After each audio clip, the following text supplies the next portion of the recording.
buy a new microphone. I'm really serious about doing this. Why not just get a good one that will last forever and give me great sound? And so I got this one. And anybody that's ever set a Shure SM7B up before, you'll know that out of the box doesn't sound right.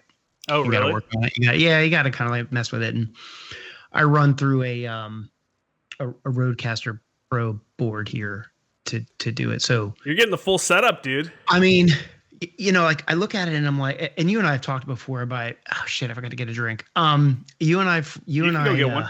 I may go get one. Yeah. I don't know. Shit, I will go get one. Are you able to pause this, or have you started recording yet? We'll start after you go grab one.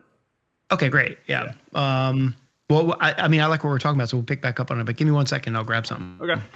You're good, man. Setup looks good. We know when we're rolling. We're rolling, dude. You've come a long way, man. I've really been enjoying your podcast, the Moments in Leadership podcast. Thanks. You are on a different kind of, like, we're both military, centrist podcast or centered podcast, but yours is more like the thought process of the higher end, I guess, of the spectrum of like leadership and stuff. You're having these like heavy hitters come on your show and stuff, and to see everything grow has been awesome. And you're upgrading your equipment and everything else. Like, I think it's awesome. Thanks. I think it's great to see, dude. Yeah, I'm still working on some stuff. I don't do a whole lot of video like this. When I do my interviews, we're talking and we see each other on camera, but I haven't gotten to the point where I've started recording the video yet. So your setup is doing a much better job of, like, I feel like you're looking at me, and my camera is up here. So I've got to, if I'm looking at you, I feel like I'm looking down. I think I need to figure out a better camera setup so that it like comes down more. When I'm watching you, I'm actually looking at my laptop, and then when I'm staring right at the camera, because the camera's separate, I'm looking up above my laptop screen. But, all right, so I'm looking right at your face right now on my screen. Does it look like I'm kind of looking at you, or am I? I can tell you're. Down? Okay. I can tell you're looking forward at a computer, But yeah, okay. Are you planning on doing video anytime soon? I am. Yeah. I'm going to. So I think, first of all, thank you for talking about enjoying the podcast. I really appreciate that. I'll tell you this too, and your listeners know this from before, but like I wouldn't be doing this if I hadn't met you. Oh, you're the one that kind of, no, really. I mean, I just remember the very first time I met you, and you kind of started talking me into it, and there's some self-learning that goes into this too, which I'm having some fun with. I feel like I've truly found a hobby that I want to stick with. But the thing about the video is that when I tell people I'm not recording the video, I just feel like it's easier to get to yes on that with them. Because a couple of guests in the past are like, hey, the video part, I gotta I'll be coming from PT, so I got to shower, put my Charlies on. I'm like, no. You can be in your basement. I don't care. I'm not recording the video. I'm just recording the audio. I just kind of wonder if that gets it to yes faster. But what I'm discovering is that some of the folks, like I just got done recording Sergeant Major of the Marine Corps, which is awesome. I'm editing that right now. And I just got done recording Major Tom Schumann too. So I've got those two sitting and editing together. I'm actually going to drop Tom's next week because I want it to coincide with his book release. So that, to help out with that a little bit. What's his book release? Do you know what his book is? It's August 8th. Yeah. So it's coming out. It's all over social media. I'll get the we'll give him a plug. Yeah, exactly. Yeah, he's been on the show a few times. He's good people. Really interesting career. He's awesome. And so I just saw him last week, and the book is called Always Faithful. It's available for pre-release on Amazon, of course. And it will, I guess, drop is the right word, on August 8th. Awesome. Is when it goes live and starts shipping. I think that's the right terminology. But I saw him last week. I don't know if you know this or not, but I'm on the board of PB Abate. I didn't know that. That's awesome. Yeah. So really excited about that too. I believe in what it's doing, and I think it's helping a lot of people. And I went up to their fundraiser in New Hampshire a week ago yesterday, and I had a client who was really generous and donated a lot of money to the organization. So we all went up together, and Tom had a chance to talk to my client to kind of tell him why he was passionate, why he was doing this. and I got a chance to talk to him, and yeah, this book is really exciting. I mean, I don't know. I'm busy, right? So here's this guy who's like been in command and staff, Navy, War College. Like, I don't know where you find time to write a book and everything. So, but so I anyway, back to the recording. So, yeah, go out and buy his book. I haven't read it yet, but I've actually held the pre-release version in my hand and read the covers on the inside, and I think it's going to be a really good book. But so those two that I recorded with video, what's really cool is that the Sergeant Major and then some other folks, Pentagon has a couple of studios built into it. I don't know who owns them. I don't know if it's Pentagon Press, whoever it is, I don't know. But if my guests are working in the Pentagon and they use that studio, the recording is just top notch, right? Because they've got all the equipment, all the lighting, the backdrop, everything. So if I can get if my future recordings include people who are in the Pentagon, which I hope I continue to do, and they're able to just jump down into that studio and use it, I'm going to start doing the video. Yeah. Now, does that become like an issue at all with what you're going to talk about? Because now they're in the Pentagon recording. I mean, they're all really in high positions within the military. So yeah. How do you kind of, obviously my interviews are pretty straightforward, uncut. I kind of go into it with a regular dude's mindset. Like, oh, let me ask these questions that seem interesting to me. I don't really look too deep into a lot of people's backgrounds. I get like a cursory knowledge of it, just so I can understand the flow of their career, and then I just ask questions that are like interesting and stuff. You're on a different vibe because you're talking to active duty senior military leaders. How does that come into play when you're like shaping your questions and stuff? Yeah, so everybody that I've worked with has had different levels of involvement of their staff, mm-hmm. from one end of the spectrum to the other. So like, for example, one general, they wanted it vetted through legal and the JAG, and Comstrat started getting involved, and I worked with the Comstrat officer, and you would think, I know I just saw you shake your head, you would think that would be a complete pain in the ass. That's the best experience that I have in setting it up. Right? Because somebody has been tasked by the GO to make this happen. Yeah, but you don't want to run it through like sensors, to see like, you can have this. Just setting it up, right? Right. So the general will say like, hey, I want to do this podcast, get this whole thing set up. When I walk in front of the microphone, I want to be ready to go. Yeah, those people are great because they prep the general. They do pre-recording checks with me. Everything's good. And so I've had really fantastic experiences with the Comstrat. And honestly, like, here's some shout outs, right? General Alford's aide was one of the most, I wish that guy was my everyday friend. He was such a fucking pro, man. I mean, like, I look at, he's an infantry captain. So, he's probably like, biting the inside of his lip about being an aide for a year. Cause I think he would have rather have been an instructor at IOC, but you get to meet these people, and I know Joe is his first name. Joe will, I think he'll look back and say like, yeah, that was a really awesome experience to be General Alford's aide. I mean, first of all, you're General Alford's aide, right? I mean, that's kind of like up there, probably like being Chesty Puller's aide. I mean, it's kind of like, I know, I think that's a bold comparison. Just one of those, like, I just think he is, actually everybody I've interviewed is an iconic Marine, but General Alford just has this sort of, I don't know. If you've never met him before and you didn't have any idea what he looked like, and you just listen to his podcast, like you imagine some guy like with a cigar in his mouth and like, standing on top of the ridge, almost like the Apocalypse Now, like stripping off a shirt and saying, "Oh, you surf or fight," that kind of thing. He's just a warrior, he's just, and his whole personality is just warrior. I was really disappointed to learn that he is retiring in the next month or so. But so anyway, back to his aide, Joe was just like this fantastic Marine captain, and I've kept in touch with him, which has been really cool. He's off to EWS.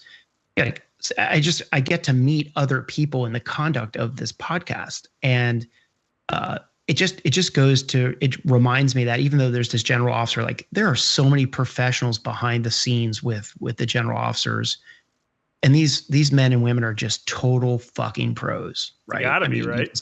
Right. And I don't know. And I want to talk about ITX too, because I was just out there, and this is a segue into that. But I'll wrap up with your question on, is it vetted and everything. What I do with them is I always have my phone on me, and if somebody says something that says like, oh, that would be a great question for me to ask, I'll jot it down on my phone, and then I open up this Word document when I get home, and I call it my vomit document, and it's just where I've just vomited questions all over it, follow-up questions, things like that, and it's I don't know, 10 pages, let's call it 8 pages. Wow. And when I set up the interview, I just send them the document and I say, here's an idea, without having to listen to all the podcasts. If you just read these questions, you'll kind of see what I'm getting at. And I may not ask these questions verbatim, but I'm kind of getting to this question. If there's anything on here that you want me to stay away from, just respond back and say, please stay away from question 13. Please stay away from question 18, something like that. Now, there's going to be some people that push back on that. Like, why would you give them, like, why wouldn't why are you taking things off the table? Because you thought it was pertinent enough to write down, right? Yeah. So, right. So, some reasons are there is a new policy coming out, and so didn't want to talk about it before a policy got released. Makes sense. Right. It could be, now I'm making something up, right? But it could be maybe there's some pending legal action around the topic. That general, again, I'm making this up. That general officer could be, involved in some sort of rewrite of something, or I can't. It's hard to imagine what they'd say no to. But the only question, there's only one person that ever came back and said, "Please stay away from X question," and it had to do with a new policy was going to be released, and they didn't want to talk about it before the policy came out. Well, fair. That's totally fair. Yeah. If that interview had taken place 60 days later, probably wouldn't have been a problem to talk about that question. So, and then I also go ahead. Yeah, I also tell people, I extend them the what I call the right of first refusal. So if you're talking to somebody and they wake up the next day and they say, I probably shouldn't have said that, or I wish I said that differently, or I'm not really sure I like the way that came off, I give them the option to write me up and say, like, hey, can you take off the conversation they had about XYZ? Would you mind scrubbing that? Or I used a term, or I used some phraseology that I'm not really sure is going to come off the right way. And I delete it. That's it. There's no, I'm not a journalist, right? This isn't a 60 Minutes episode. I want people to convey the lessons that they learned about leadership to up and coming emerging leaders. And I even go so far as to say, I think that anybody that has enjoyed a 30 or 40 year investment by the United States taxpayer into them becoming a leader at the level that they are, they have an obligation to share. It's like an after action. You have an obligation to share what you've learned so that other leaders can learn from, because once a general officer or a force level sergeant major retires, that's it. Maybe you get invited to come to TBS every now and then, or Staff NCO Academy, or maybe you get invited to a birthday ball, but all of a sudden your access to 40 years of experience is gone. Yeah. Unless they take the opportunity to write a book, like General Mattis, right? He wrote a book. So you can go read about General Mattis's leadership lessons and his thoughts and things like that. But for most people, they don't write books, or they kind of go on with their own careers, and all of that knowledge and experience is lost. So I'm trying to provide this medium for them to lay it down. And the questions I ask are just basically designed to extract stories, because it's the stories that resonate with people. Yeah, for sure. That's something I've brought up a lot of times on the podcast, is like, dude, we're losing. Obviously, you're going to lose experience. There's no wars going on, right? They just put out an announcement this week saying that they're getting rid of the Global War on Terrorism medal unless you're like directly involved in counterinsurgency like action. So I saw that. My next question was, what about the National Defense Medal? Is that going away too? Yeah, that's what going back to, you graduate from boot camp with shooting badges, or? Yeah, or are we just saying that we're at war forever and we're keeping the National Defense ribbon on at all times? But yeah. So when I came in 1990.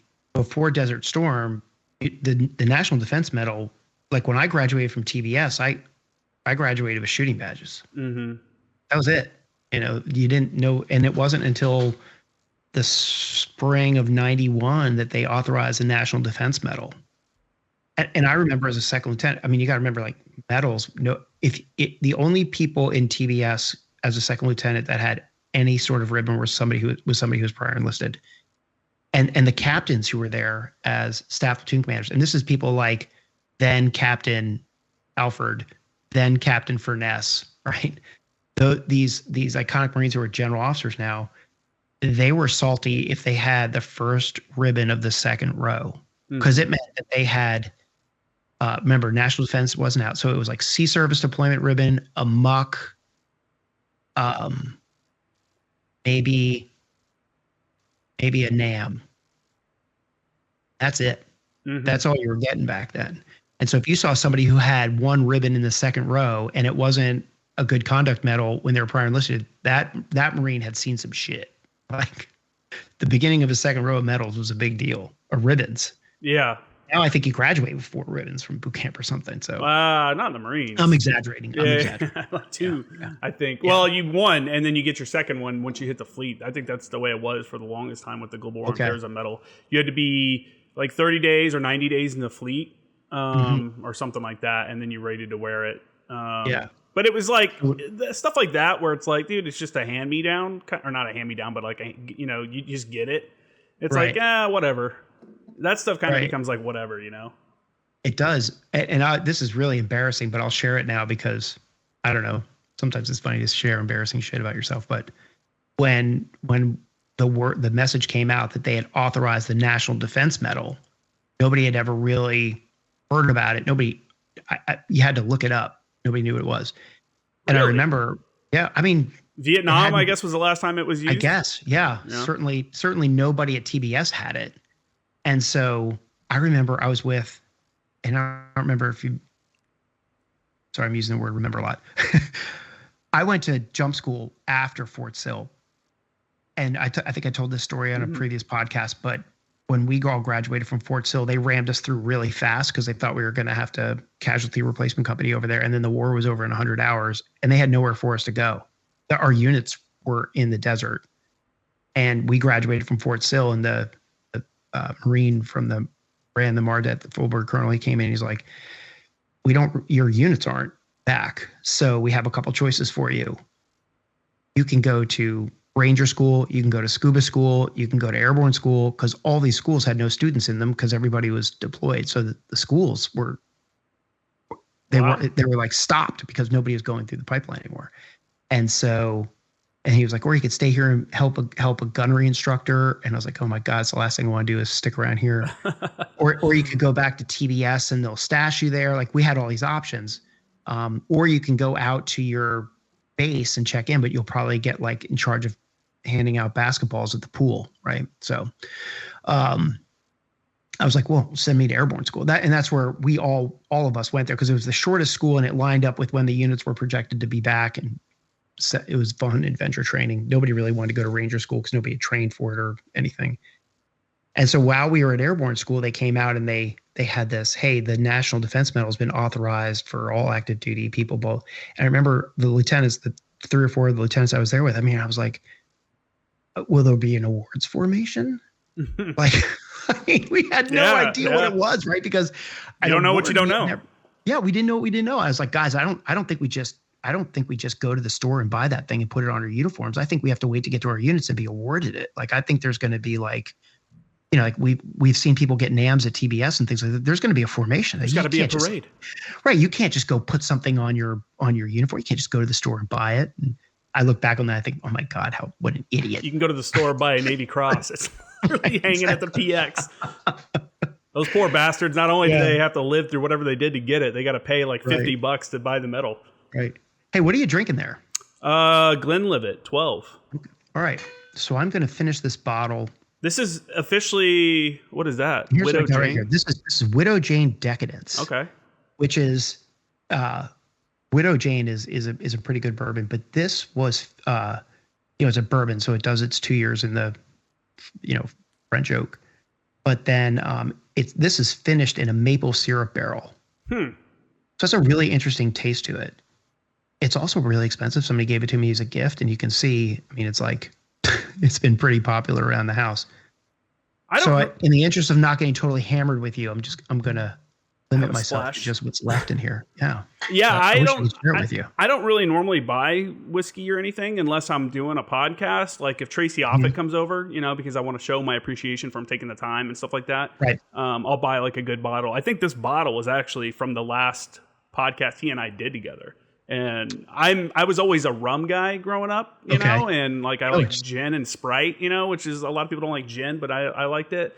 So I looked at whiskey like cigars. I smoked cigars a lot back in the day. I used to go to cigar lounges. I know the brands, and it's like almost like a culture and like a good social club, right? You meet people, network, and stuff like that. And I just never got in on the whiskey game because I didn't like it. But I was like, you know what? I need to like branch out and try it. People like it. It's good conversation. Like if someone has like a unique bottle like you have, like if I knew more about it, then I could add my opinion about it, but I don't. So I'm like branching out a little bit and trying some here and there just to, try something new, right? That's awesome. I think you got to do stuff like that. So absolutely. This is when this comes out, or on August 1st, tomorrow. So this will come out the day after tomorrow. Is the 3-year anniversary of the podcast? Actually, I know. You texted me that. I totally congratulations. Yeah, it's crazy. 3 years. That's amazing that you've been. And how many episodes now are you up to? I think this will be episode 261, or 161, 161, or 162, something like that. Wow, that's awesome. So just Congrats. I've been averaging about 1 a week. There was a time when I was doing 2 a week, and then there was like right now I've been so busy I've been doing like 1 every other week. It's been fluctuating. I'm trying to be more consistent with it, but you know how life is, man. Sure. Well, cheers. Cheers, bro. You, man. Thanks, man. Yeah. It's been a good time. It's great catching up with you again. Yeah, so how was ITX? Oh man. All right, let me tell you the story about how the whole ITX thing went down. So this general sort of like thing went out to the people who were at the Washington D.C. thing, and it was just hey, if you would like to come out and observe this training, we have some money. Like if you're on active duty, I don't remember how orders work, but there was some sort of pot of money that would allow a couple of these people to come out. And of course, I'm a civilian, so I was like, oh, bummer. If I was on active duty, I would do it. And somebody reached out and said like, hey, if you pay your own way, you can come out. And I was like, I don't want to do it. It's expensive. And so I said no. And about a week and a half before the exercise went on, I had it on my calendar with my wife. We don't have kids, but we have dogs. So anytime either one of us are traveling for work, it's a burden for the other person with the dogs. And so she's like, hey, I saw on the calendar that you're going to be out at this California thing with General Bellin.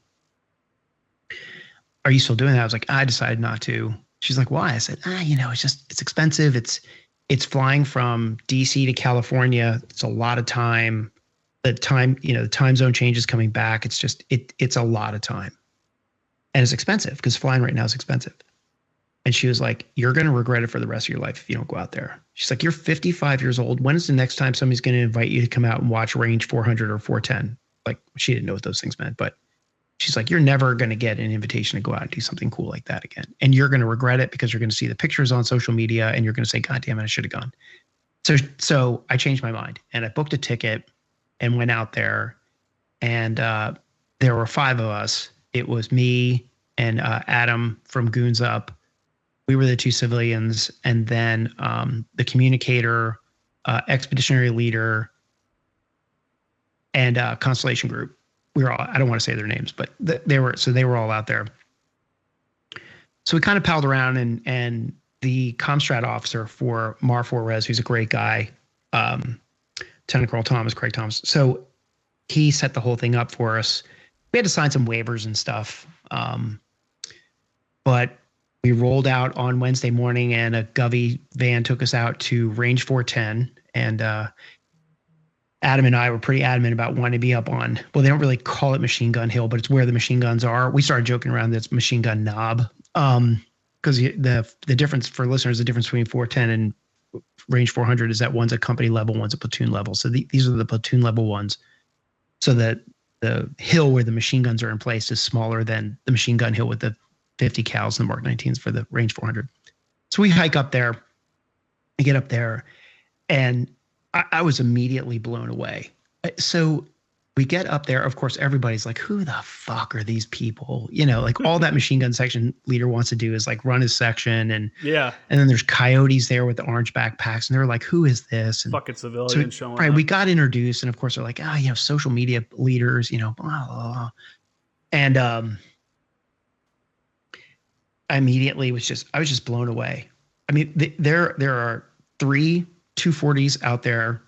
So, three machine gun teams, so section, and there's this Marine kind of behind these rocks, and he's got an antenna and the peltors and the headset, and he's screaming out commands to the section and, telling them where to aim and telling them timing between bursts and getting round counts. And it's just, this guy is just in complete control of everything. And so being the biased officer that I am, right, my immediate thought is, I'm really surprised that they've got a lieutenant up here running the machine gun section. Right? Yeah, that's what I thought. I was like, because I see the antenna, he's on the radio, and that was just my natural officer assumption, right? Well, wrong. Okay. It was a Lance Corporal. And I'm like, holy shit. Like, this Lance Corporal. And so now I'm watching him and I'm like, what an awesome reminder of the immense amount of responsibility that we give young Marines. And when given the chance, how they rise to the occasion. And it was sort of it was a moment in my life where I kind of remembered this lesson that I've learned throughout my life, which is like judging the book by its cover and making assumptions and biases based on your past experiences. And I was just completely amazed at this reserve Lance Corporal in complete command of this entire section of 3 machine gun teams. And I just thought to myself, wow, just a reservist. So they don't do it every day, right? And I thought he was a lieutenant. What unit was it? 25th Marines? So it was a hodgepodge of different units. So this one was 225. Oh man, somebody's gonna get really pissed now. It's the battalion out of New York State that is part of 25th Marines out of Boston. So it's crazy the amount of, like, when you look at it, I mean, because you're out looking back, it's easy to go, man, that we give them a ton of responsibility. Like, it's crazy the amount of responsibility. It's literally life and death stuff. You're firing 3 machine guns.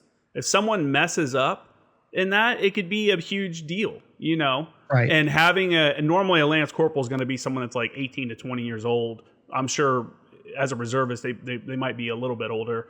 But still, having someone that's, when you think of your average 22-year-old, I flash to social media and people at the bars and like fucking, raging and shit. And our guys will do that as well, but we can also trust them to go out and make smart, safe decisions. You know what I'm saying? Like and that I think that's why a lot of guys get frustrated with the big Marine Corps.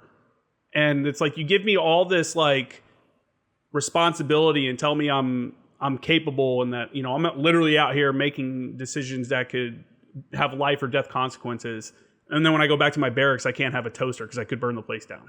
Well, I mean, you're going to get me rolling on all kinds of things that, if I had the magic wand, I'd fix really fast. But you've been talking to a lot of your recent guests about retention and stuff. And it's like, treat people like human beings when they get off work. You know what I'm saying? Like, don't just release them to the senior angry Lance Corporal in the barracks. That's, patrolling the fucking halls at night, making people's life shitty for no reason. Oh, and that's, so let me kind of circle back to that, because you said something that's really important for everybody that listens to my podcast to understand is it's not a platform for me to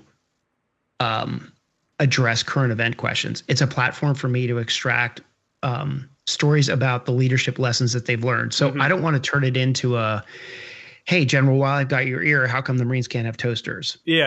But I feel like, here's what I'd really like to have happen. I would really like to see the Marine Corps figure out what can we be doing to look at our culture and fix the culture? And I know this sounds a little like softy stuff, but one of the things I've learned in my civilian life, which is, the Marine Corps has a lot of assets, trucks and howitzers and stuff, right? We got a lot of stuff. And everybody, when you look at their LinkedIn profile, they'll assume some sort of number like responsible for $17 million worth of gear and all this stuff. Okay, fine. That's gear, right? When you come into work at 6 o'clock in the morning, that gear is still there unless somebody stole it, but it's still there, right? But in civilian world, you have the same thing, right? Companies have printing presses and all kinds of, they have capital equipment. In my job, my biggest asset is the people that work there every single day, because after the people, my biggest asset is like desks and computers. Mm-hmm. That's the only assets my company owns.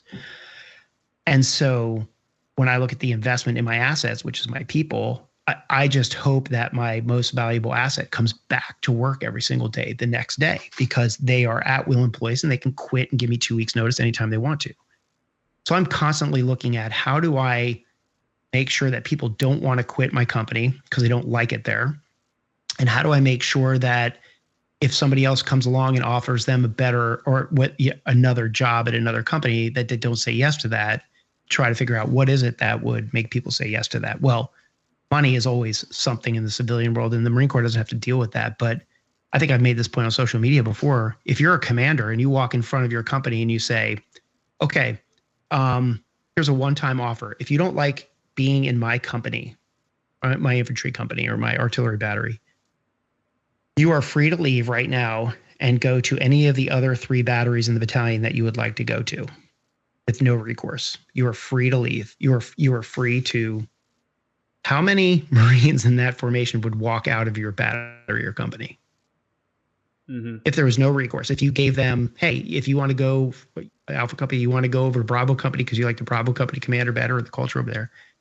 And if the answer is a lot of people would walk out of that formation, you've got a leadership culture problem on your hands that you have probably either perpetuated or created while you've been in command. If the Marine Corps was better at holding leaders accountable to the culture of commands, which is very difficult to measure, but I think you would see a lot of leaders start to focus on the cultural issues that cause Marines to get out. But right now they don't have to worry about that because Marines are on a contract. They can't quit. They can't leave. They can't even walk out of the company. They are captive employees. So in a weird sort of way, I think that breeds this, we don't have to worry about that stuff mentality. Whereas in the civilian world, you have to worry about it every single day because people can quit. So I just kind of wonder if there was some sort of forum or group of people who are focusing more on the cultural aspects of it, and I've asked this question in a different sort of way on the podcast, which is, Marines all come in to the Marine Corps and there is nothing more they want in the world than to earn the title United States Marine, right? Like otherwise, why would you go through boot camp or OCS or anything? Like you really got to want to be a Marine in order to join the Marine Corps. And then, so at what point does the shitbaggery start? Because nobody joins the Marine Corps to be a shitbag. Mm-hmm. They become a shitbag. What's causing that? Well, some people go back into their old ways. I think you would see that right off the bat. I would say it'd be interesting to know how many people don't make it back to MCT from that 10-day boot leave. You know what I'm saying? Mm-hmm. Or if they show up with legal issues now or some kind of issues, like how many it happens. And part of it is like, well, when I first got to the fleet, me and my buddy Martin, we showed up and the first room we got put in, this was at Maintenance Battalion, 2nd Maintenance Battalion, Camp Lejeune, down in not Hadnot Point. Maybe it was Hadnot Point, actually. Anyways, down in that area, they put us in a room with this Lance Corporal that was a shitbag who just didn't fucking want to be there, really. And we showed up at a time when there was some drama in the barracks, I guess. People weren't doing their morning cleanup properly. So they were doing reveille at 05 and having everyone ready to go to have their room inspected at 05. Right. Because 1 or 2 guys within the entire barracks was fucking up, so everybody had to pay for it. And I remember when they went around to wake everybody up that first morning, this is my first morning in the fleet, that dude is like, don't answer the door. Just pretend to keep sleeping. And I'm like, what are you talking about, dude? You know, and if I would have been some like little, and I was 20, when I got to the fleet, I was 23. Yeah. So if I'd have been some like 18-year-old kid right out of high school, I might have been like, okay, you know, like this guy's been here a while, I'm going to listen to him. But I'm like, no, dude, I'm not trying to start off on a bad foot. Like, this is what we're supposed to do. Which the guy, in his defense, turned out to be a pretty good dude. But he was just not, you know, he was that guy. He was the senior Lance Corporal guy. Definitely shouldn't be putting new guys in a room with a guy like that. Yeah. And look, I don't have the answers, and I can't identify every single, there's not one thing that causes the shitbaggery to start, but there's some sort of catalyst, and I think leadership has a lot to do with it at some certain point. But, you know, I also don't understand. So I was talking to a Marine recently, and he's a major. Okay. So majors get a decent amount of money for their housing allowance. Yeah. And he was telling me that to be out in town in Camp Pendleton in a house that is worthy of his family with kids, they get $3,500 for housing. Their rent is $5,500 for a house that's kind of, as he described, he's like, it's not an unsafe neighborhood, but it's a crappy neighborhood. And you cannot get on base housing right now. There's just not enough time on station to get off the wait list at Pendleton. And I'm thinking to myself, some of that's a function of the economy, right? People want to be on base housing because the housing off base is so expensive. But, yeah, you know, God, these are so now, and not meaning to draw a political comment here, but when we talk about these economic stimulus plans, the shovel-ready projects and all of this stuff, you know, like, why aren't some of these shovel-ready products like new barracks, new on-base housing? How come we can't? I mean, there are universities that are building dorms faster and newer than the United States government on the Marine Corps base. How can this not be? Now, I know, and I know this from interviewing these generals, like they all really care about the Marine Corps and the Marines, right? Just 100%. There's not a single exception to that statement. They all. So there's got to be a reason. It's got to be there is a reason that what I just said isn't happening. I don't know what it is, but it's a shame, right? Like there's nobody there saying like, oh, fuck that. We don't need to build new barracks. They can just live in the black mold. Like nobody's saying that, but there's some sort of fiscal reality or budgetary or planning. I don't know what it is, but it's broken. Well, part of the problem is that, and I talked about it on one of the last podcasts, is that we need to stop making the corporal or sergeant that's just some dude in the S4 the fucking barracks manager who has zero buy-in to that building and is not gonna like rat on his friends if they're not doing what they're supposed to be doing within the barracks. You know what I'm saying? The general state of the barracks is that's one thing that's an issue, is there's no real like oversight.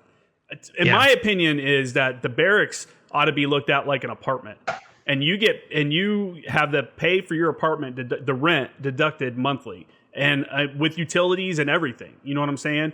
To not only you're giving these guys responsibility, you're showing them where the money's going. One, but you're also like that helps them when they get out. Because a lot of these guys are going into the military right after high school. They've lived with their parents and they go to the military. Now they're 20-something years old. They don't even know what to look for when they're signing a lease. They don't know how do you turn the electricity on? How do I get the trash started? You know what I'm saying? Like, yeah. And then when you move out of your barracks room, you're going to have to fucking pay for anything that's messed up. Just like you would in like a regular apartment or something like that. Yeah.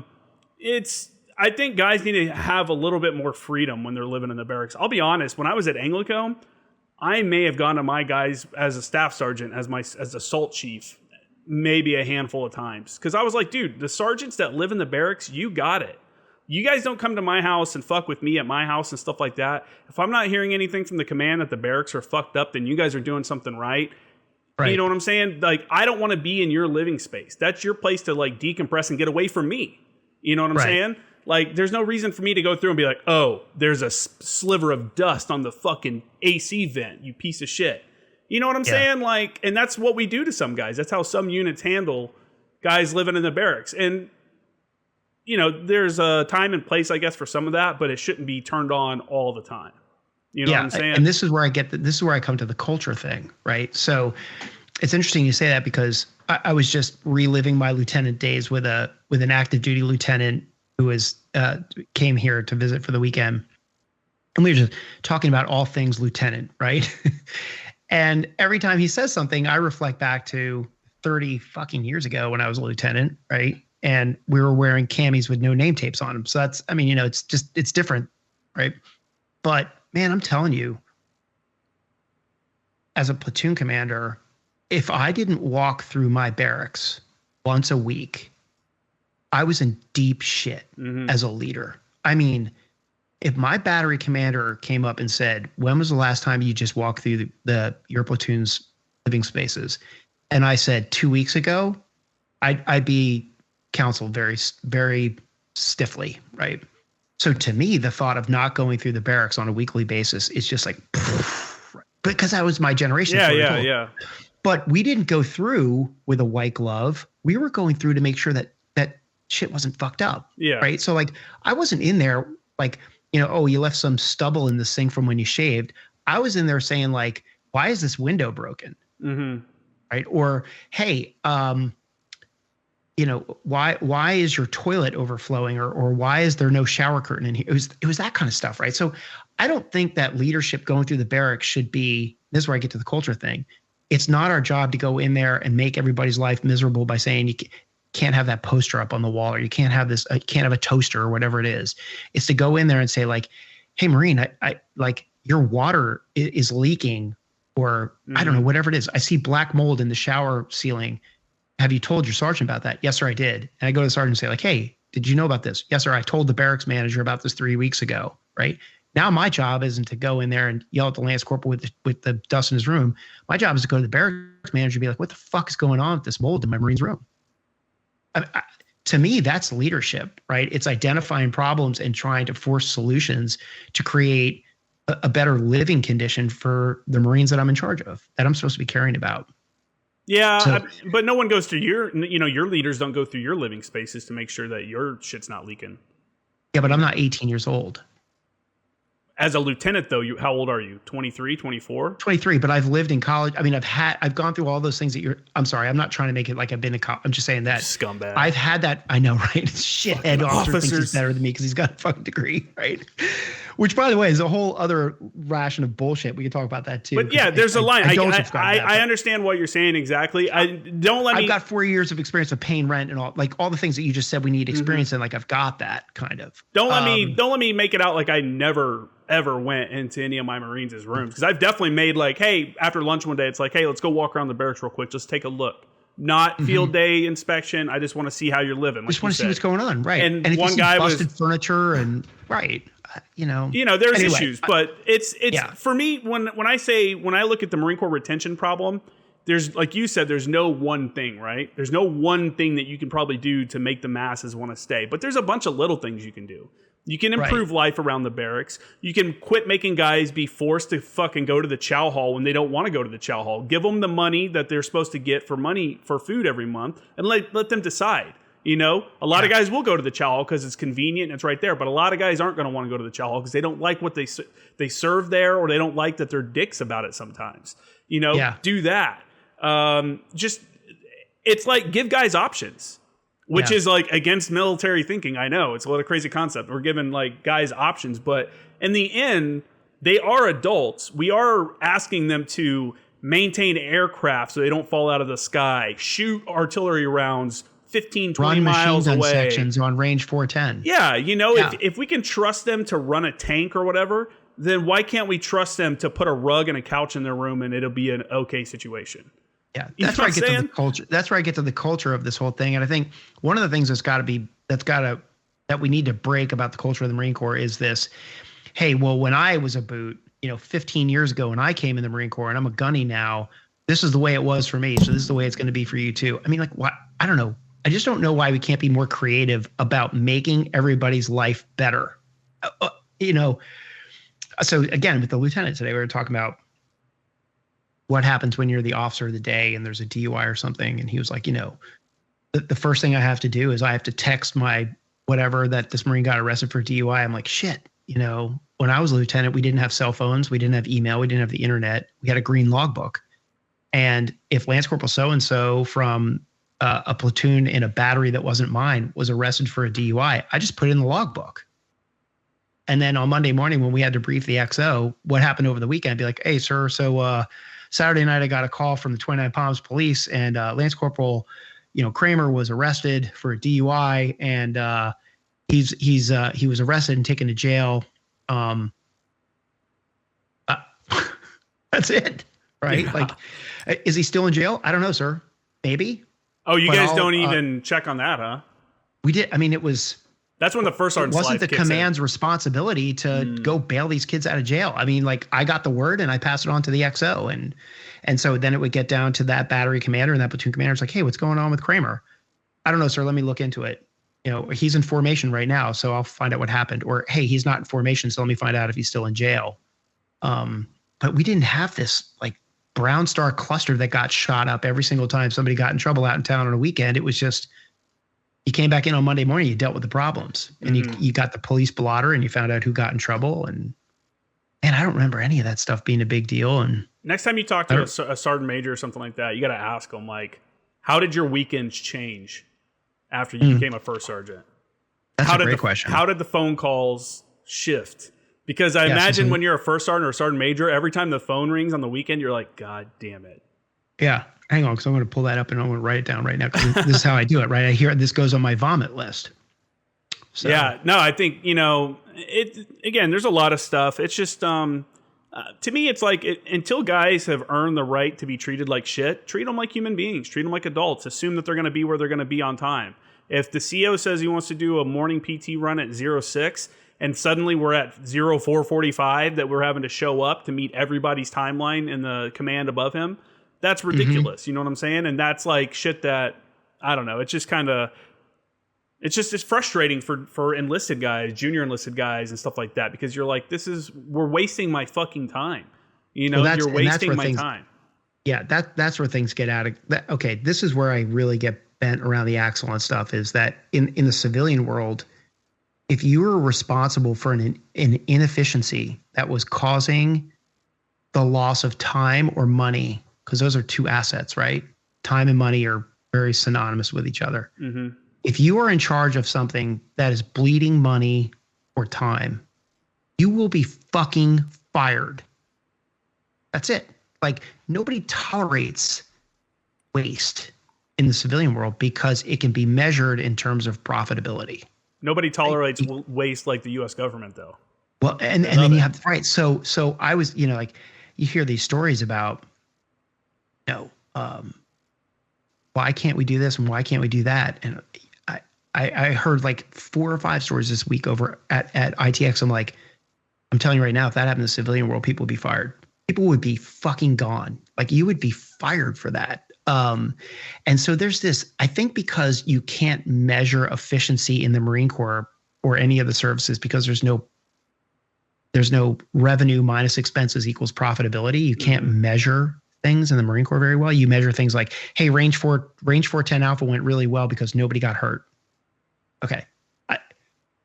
Or there's an after action. Hey, you did a great job. But there's no measurement, right? There's no like, you did range 410 and you accomplished the mission with half the ammunition that the other platoon did. So, you're actually better at it than they were because you can serve you can't measure that stuff. Oh, you could measure that. I think that you bringing that up, I think that would be a really awesome assessment.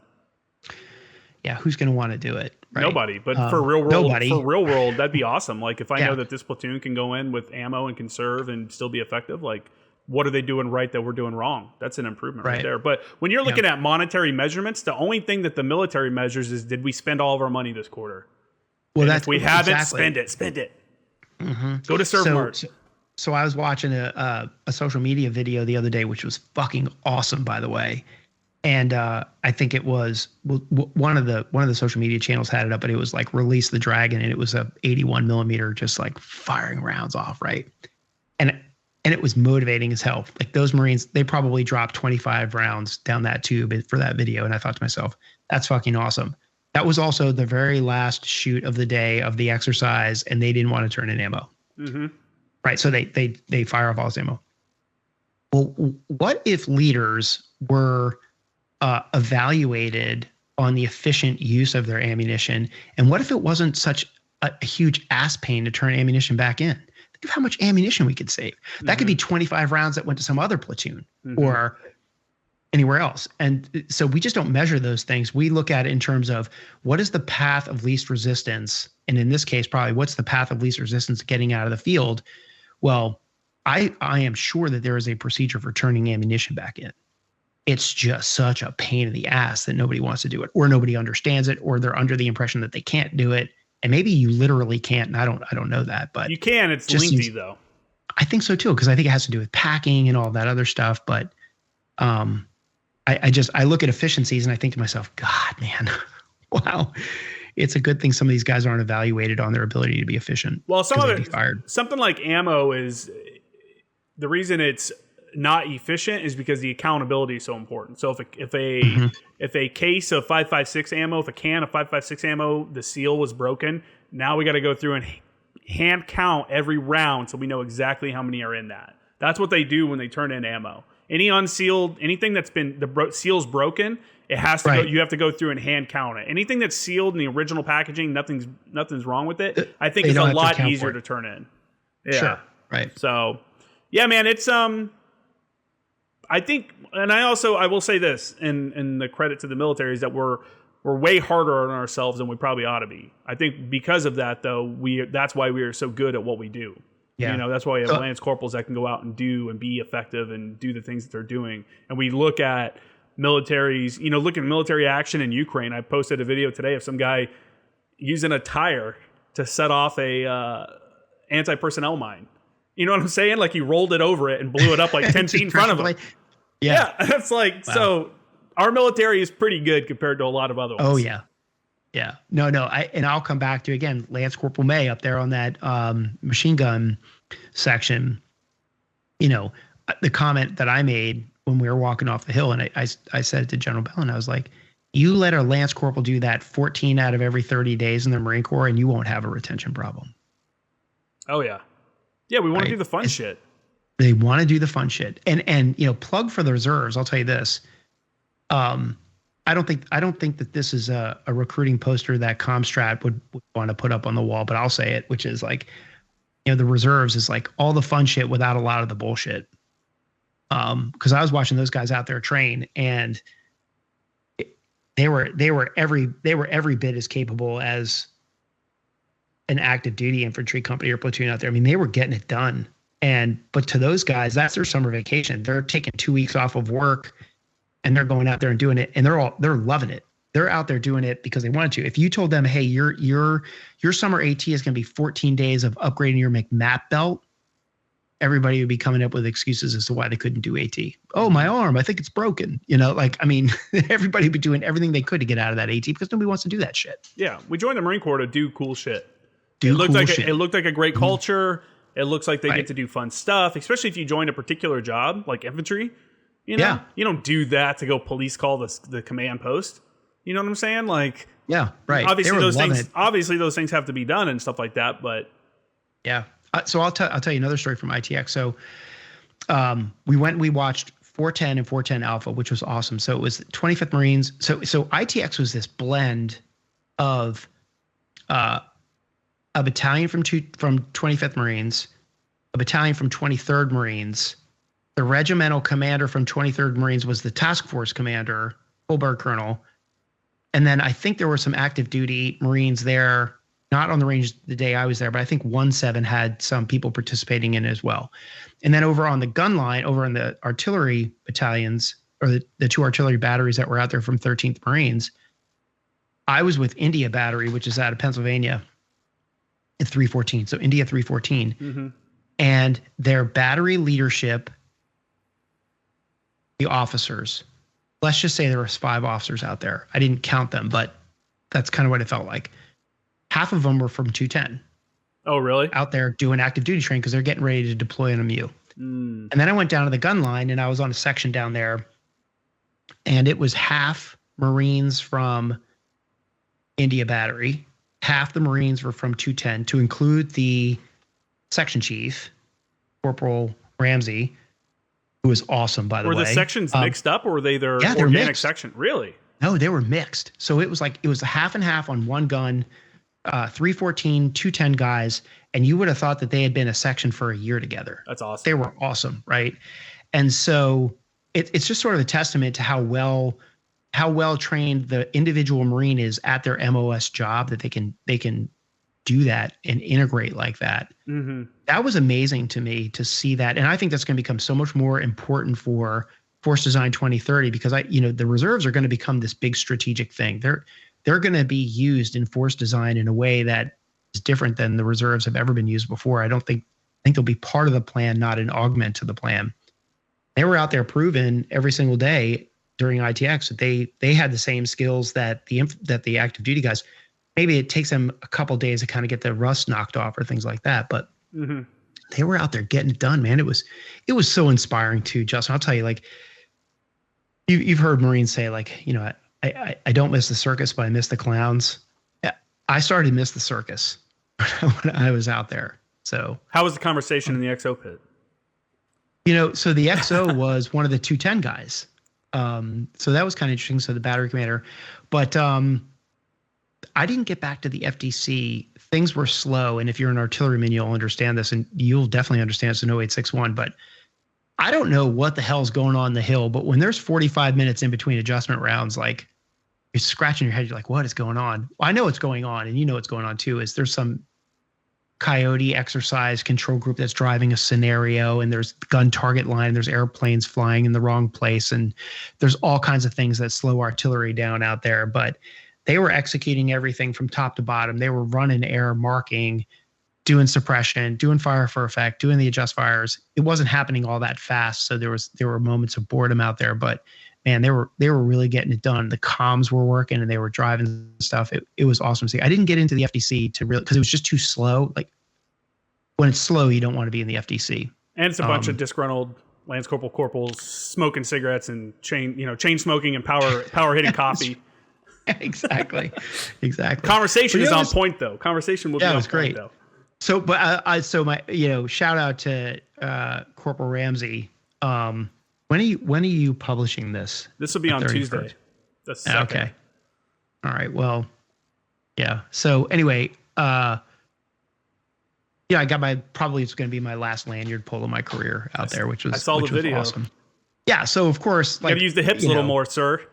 I know. Well, so here's here's the background on this thing, because it's really embarrassing. The FAC came down, or some Marine of authority in the 08 community came down, and they were trying to fix I don't remember the nomenclature, but where you hook up the lanyard and you pull it. Mm-hmm. It had been malfunctioning on that gun, and they were like, hey, no matter how hard you pull, like, it may not work. Every third one, it's not working. And so, of course, what happens, right? That's a bummer. Right. And I know how to pull a lanyard. I've been doing it for 30 years. I bet when it happened, you're like, damn it. God, I turned around to everybody. I was like, that will not end up on social media, or I will hunt you down. Oh, that's hilarious. That's funny, man. Yeah. Yeah, it's good times, man. I bet. How many awesome opportunities has doing the podcast opened up for you? Look at all this stuff you're doing. That was the first one. Well, right? No, I mean, you got to do that thing in Washington, like. That's true. Boy, some people were really pissed about the thing in Washington too. And you were invited to that too. But, yeah. Who was pissed? What do you mean? Some people were pissed they didn't get invited. Oh. Yeah. Really? And look, it's limited, man. It's limited seats. There were 10 slots, right? Because here's how the whole thing got driven too. Right. Here's my opportunity to explain this to everybody who's pissed. So General Bellin and I had this conversation about the use of social media, and he reached out to me. He's like, hey, I really think that in the information space, the use of social media is a fantastic tool for a lot of different things. Mm-hmm. And so what I would like to do is, I have as a general officer, I am the hosting general for this parade on June, whatever it was. Do you think that if I invited like 10 people to come to a private briefing in DC, that they would come, and I would use it as an opportunity to explain Force Design 2030 from our perspective, and then for me to learn from them how to better utilize social media, because they're all really good at it, and what can I learn as a general officer, and then tell my staff that we need to start embracing social media. What can we do to get that rolling? And I was like, he's like, but it's got to be small because I only get a certain amount of seats to the parade, because the thing is, I'm going to invite them to the parade and then I'm going to do this briefing thing. So like any natural human being, the 10 people that I have developed a relationship with on social media, I gave him their names, and you were one of them, and they got invited. It was actually a really good diverse group of people, except some of the feedback I got was that, hey, the NCO community wasn't very well represented. And I was like, all right, well, Crick was there. 3-5 history was there, and he's a former infantry sergeant who's now a lieutenant. I was like, I don't know how accurate that is, but I get it. And the other thing is, like, most of those NCO accounts are like masked, can't put a face with the name meme page, right? Or even if they're not a meme page, if they're really good, like they're not comfortable with their name being out there based on a perceived repercussion issue or something. So you can't just invite somebody that you don't know, because all those names, you know this, all those names were vetted, right? Like those Comstrat people ripped through everybody's social media account and made sure that there weren't any sort of crazy posts or that there was going to be an embarrassment to the Marine Corps. So there's a lot of research that went into that to make sure that they had the right audience there. And some people got really butthurt over that. That's kind of crazy. Well, yeah, I feel bad I wasted a spot, Well, but you were the victim of some airline buffoonery. I caught the very beginning of all this craziness that's going on with the airlines.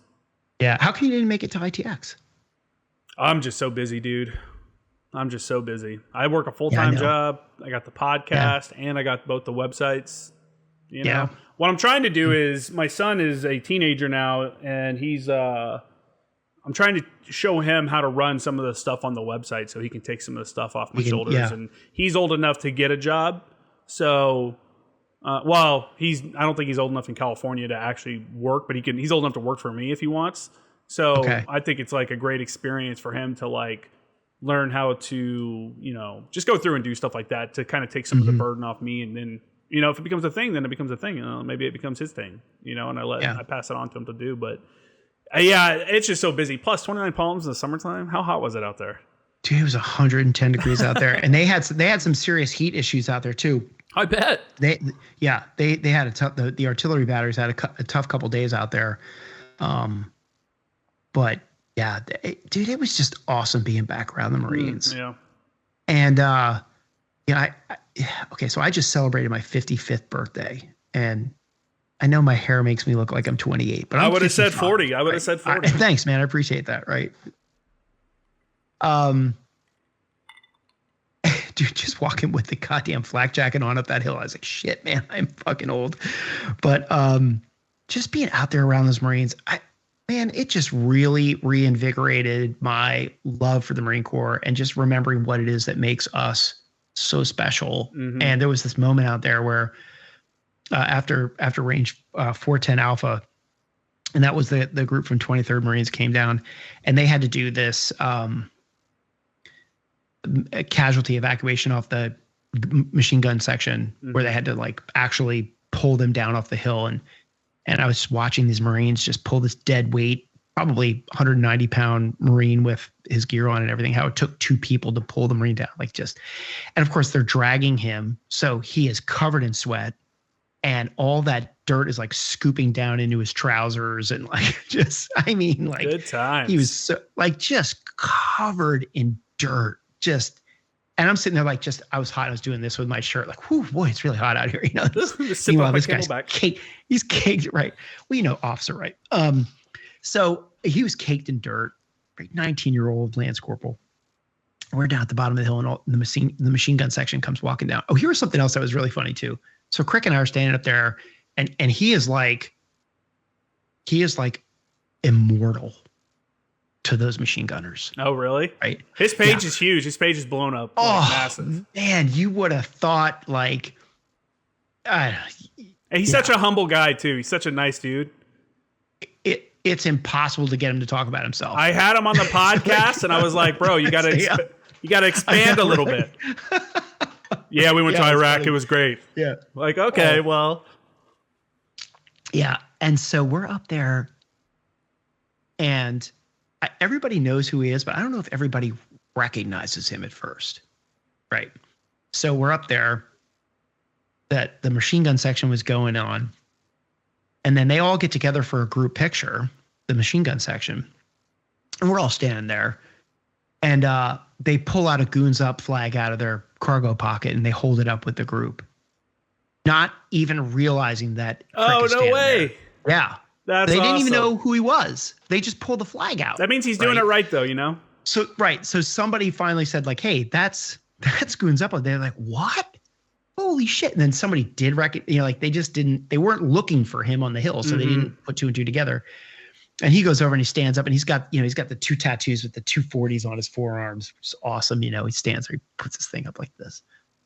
And the Marines were like, they were blown away. They were so excited, like, to get a picture with him up on the hill. And like I said, they were carrying his flag. He didn't even bring that thing up there with him. And then we went up to 410 Alpha and we watched the second platoon go through the other range. And Adam brought up and he gave them the flag and they took a big picture with the group. And those machine gunners were like, they couldn't believe that they were being observed by Goons Up on Machine Gun Hill, Machine Gun Knob, I'm calling it. And then we get down to the bottom, we're walking down and one of the section chiefs said, like, hey, anybody with a free hand, like, grab some ammo to bring it back down to the hill. Cause they didn't shoot everything. They're bringing their 240s down. They're bringing, they've got all that shit they got to bring down. And so, like, Adam and I, we grabbed a couple of the cans of ammo. We started walking down, and they were like, no, yeah. We were like, hey, relax. We're walking down the hill too. We can help you out. It's like, it's incredible how you just, even as a civilian, like, you get around and a Marine says, like, hey, anybody who can grab some ammo, you just do it. You don't even think about it. And they're like, who are these civilians that are hoping ammo down the hill? It's kind of funny, but we get down to the bottom of the hill and we drop the ammo off, and General Bellon's standing there, and the Marines who did the casualty evac, they're coming down. They're covered in dirt. And he looks and he's like, God, is there anything better than looking at a dirty, nasty machine gunner? And he, like, laughed, right? Because, he's an infantry officer. And I said, hey, sir, you need to go over there and get a picture with that Marine. So he starts to walk towards the Marine to like intercept him to get a picture with him. And the Marine started, like, angling away from him. Yeah. Like, right? Spidey senses going off. Funny, right. And, like, so General Bellon keeps walking at him. The Marine keeps angling away. And there was, like, a car there. He finally couldn't, like, angle away anymore. And General Bellon said, hey, come here, Marine. And of course, like, holy shit, right? 3-star generals, like, come here, Marine. Like, I want to get a picture with you. So, go to my page. I've got it on my Instagram page. Great picture of, like, General Bellon, clean, right? Like, got to get the general out there. Faded camis on, right? He's got his cool guy camis on, faded camis, and then this Marine is just covered in dirt, and the Marine has the biggest smile on his face, and so does General Bellon. Like, and so you look at those kind of things, you're like, this is one of the things that I just love about the Marine Corps. I guess the other services have that, but man, when I see it in ours, I just swell with pride. Well, I think something, back to your podcast, I think something great about it is that you are taking the mystique away from, like, a general officer, right? Because we all, like, when you're a junior guy or you've only been in for a couple of years, you don't have interactions with general officers. And if one's coming around, you know about it a week ahead of time, and it's a fucking pain in the ass because sergeant majors got you cleaning bullshit that they never cared about before.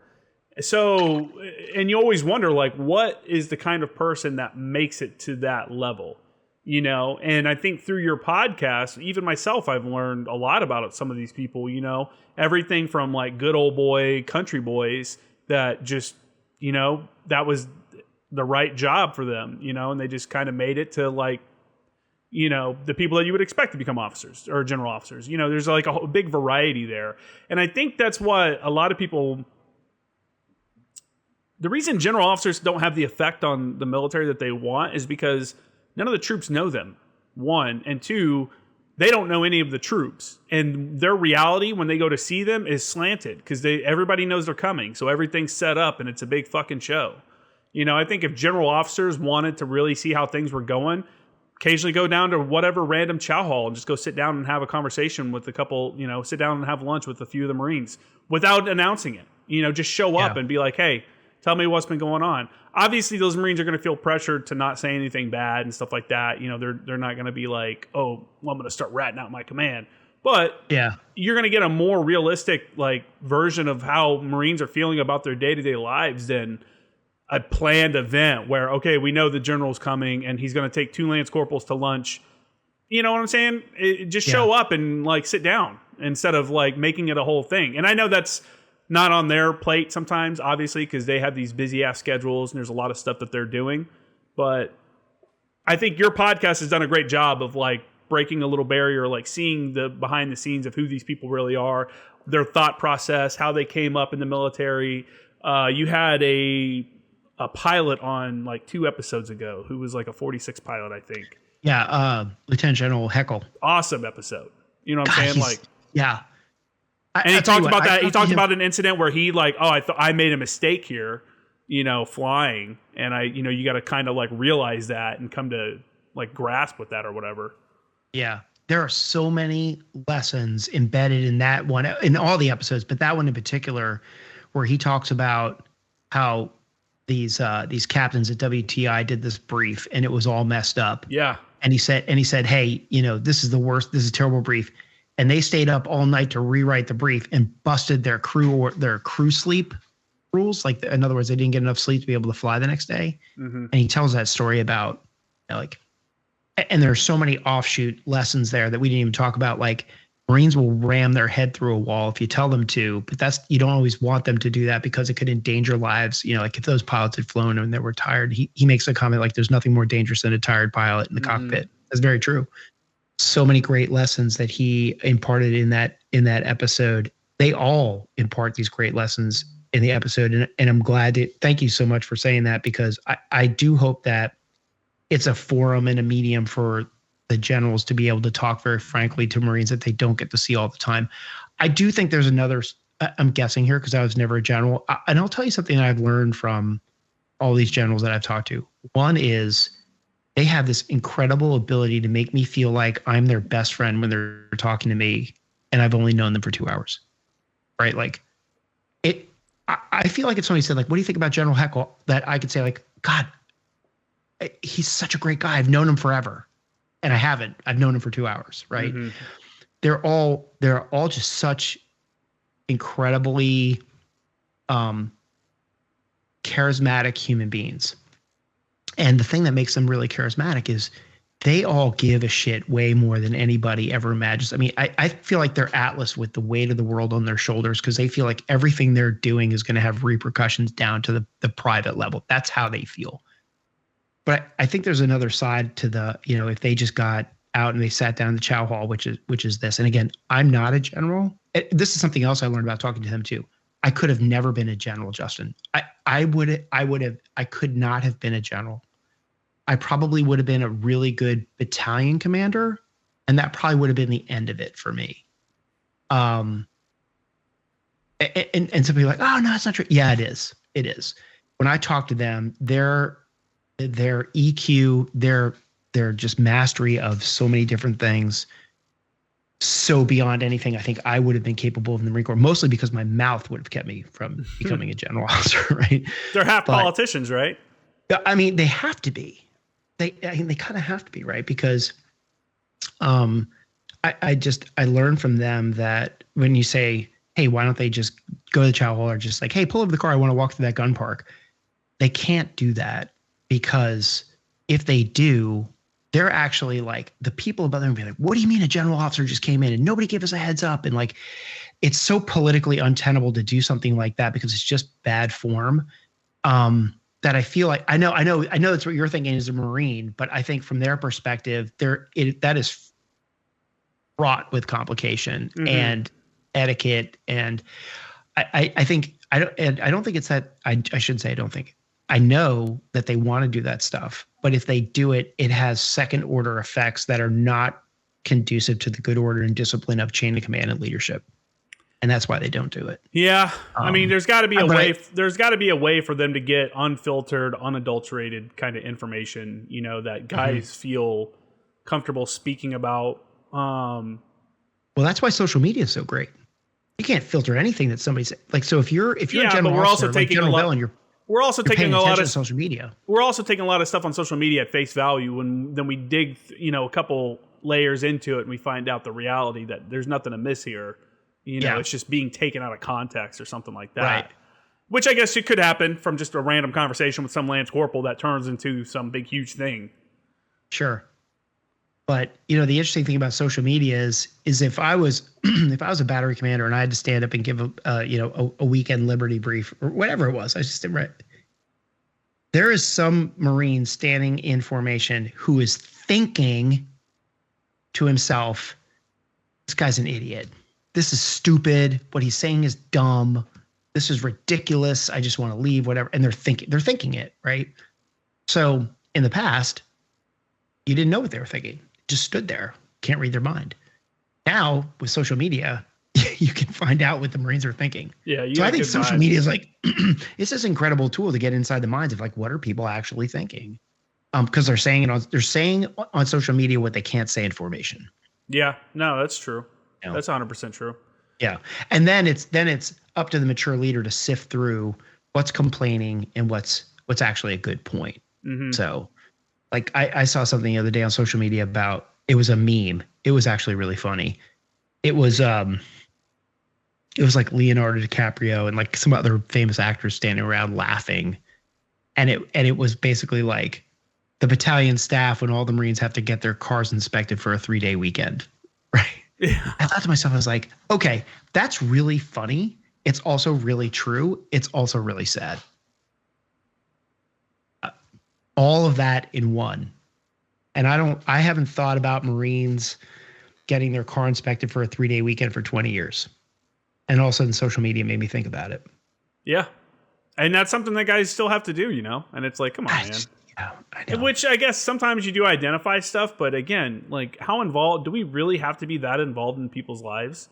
And does the military want to be that involved with people's lives? You know what I'm saying? Yeah. Because if you're getting involved with someone's life that much on that aspect, then you're also getting pretty involved. You should be at least getting involved in their lives on other aspects too. You know what I'm saying? Right. You can't pick and choose which areas of the dude's life you want to be invasive in and then ignore the other sides. There was I don't know the details, and I know there's like drama behind it, but some Marine murdered his wife in Hawaii. You know what I'm saying? And there's a call out, like people are like, the command should have known, the command should have done this, and the command should have done that. And I'm like, if there's a domestic violence issue in someone's home, why are we calling the command? What does some lieutenant colonel have to do with domestic violence? Why are you not calling the police?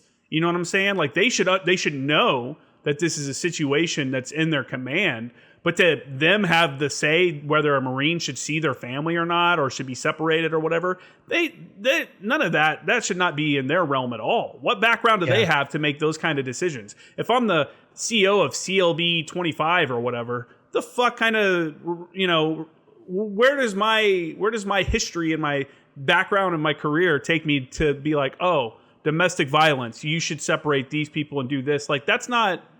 So that's where I'm going with, like, we got to pick and choose or you can't just pick and choose.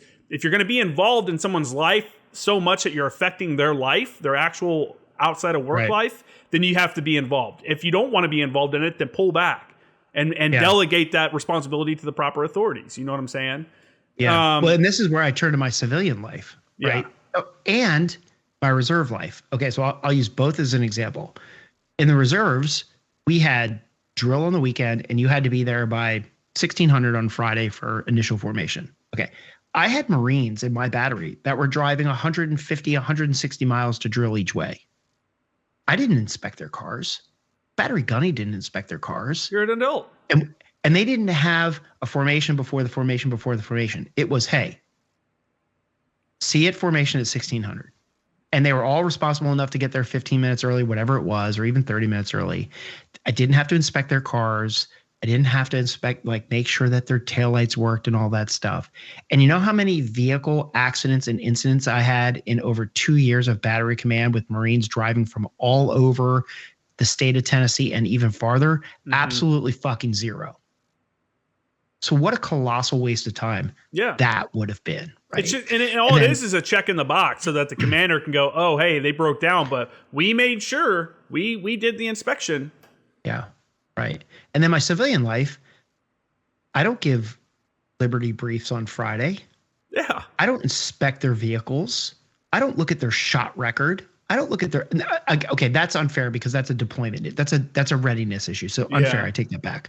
But I don't like when it's 5 o'clock, like have a great day. I'm not giving them a DUI brief. I'm not giving them an STD brief. I'm not giving them a whatever other brief. Like, safety stand down. Summer safety. Right. Hey, water safety, gentlemen. Safety stand downs. I'm not right. And if one of my employees gets into a car accident, I'm not stopping training for a whole day to have a safety stand down on the proper, execution of a right on red law or whatever.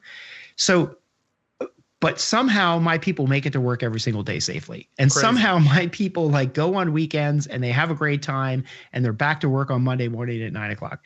Magically, that happens without me getting involved in their personal lives at all. I'm not doing health and comfort inspections in their homes. I'm not involved in whatever issues they have going on in their lives. And so somehow in the civilian world, we're able to operate profitable companies. And somehow in the reserves, we're able to operate units where everybody gets to drill by 1600 safely in their vehicle because everybody's treated like a human being. And then somehow in the active duty space,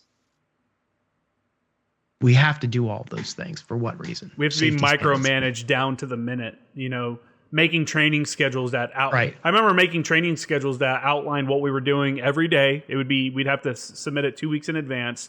It would be hour by hour, what was going on every day, including chow and stuff like that. And the unit I was with wanted us to put like the uniform and shit that we're going to be wearing and everything like that. And it's like, is this really what we need to like get the job done? Like this is just becomes a waste of time, and it becomes what we're starting to do is fly cover for the people above us rather than them go, hey, I'm a lieutenant colonel or higher. I've made it.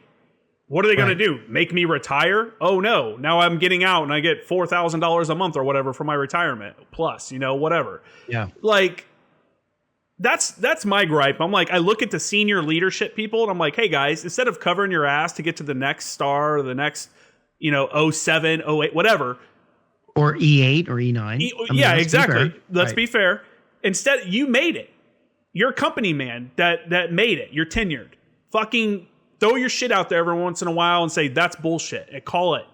Instead of just letting it go. Quit being yes men to some of these general officers or these colonels and shit like that. Say no. That's dumb. Why would we do that?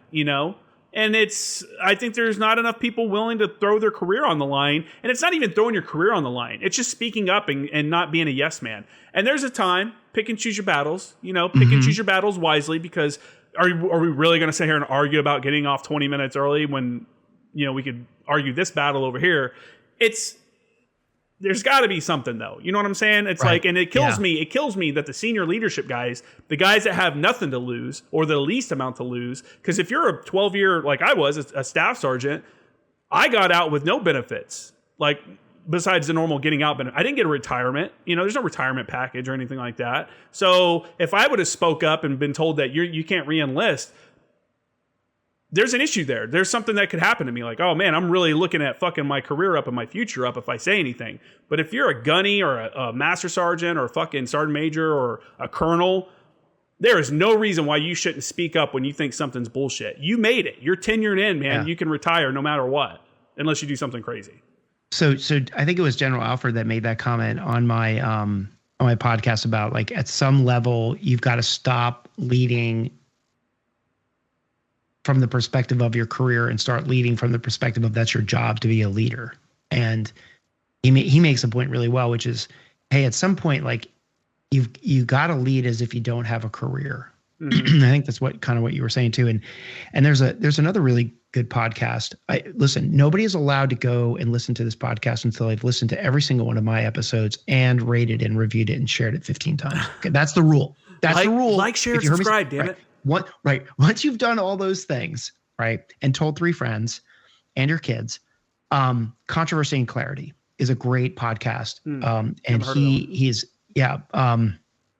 Damian O'Connell, as I think is his name. And I'm sorry if he hears this and I got his name wrong, but I'm pretty sure that's it. Anyway, he did a podcast recently with Seth Folsom, who was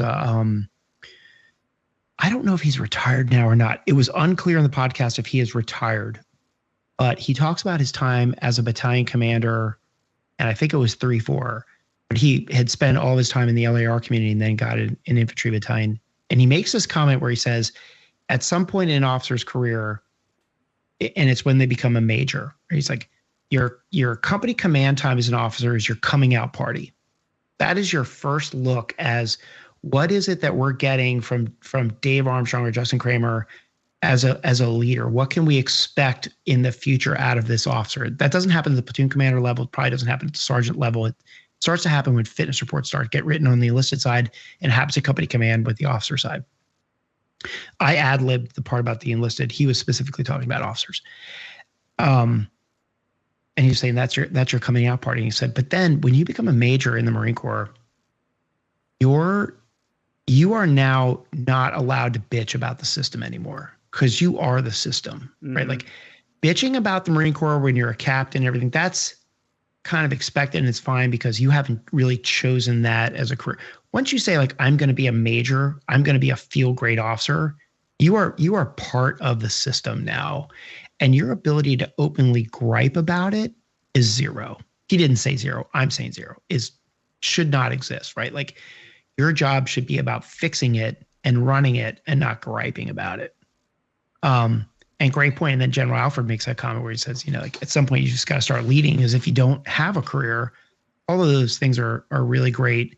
I come back to, I think if the Marine Corps really wanted to do a better job of evaluating the leaders on both the enlisted side and the officer side, is to incorporate something into the talent management solution where you are responsible for the culture of your unit and you are responsible for re-enlistment of Marines in your company. Because if you start measuring those things somehow, I will guarantee you that it will get better, right? Like if retaining mature Marines is a goal of the Marine Corps, and you start telling commanders that they're responsible for maintaining some sort of re-enlistment level, guess what those commanders are going to do? They're going to manage to that.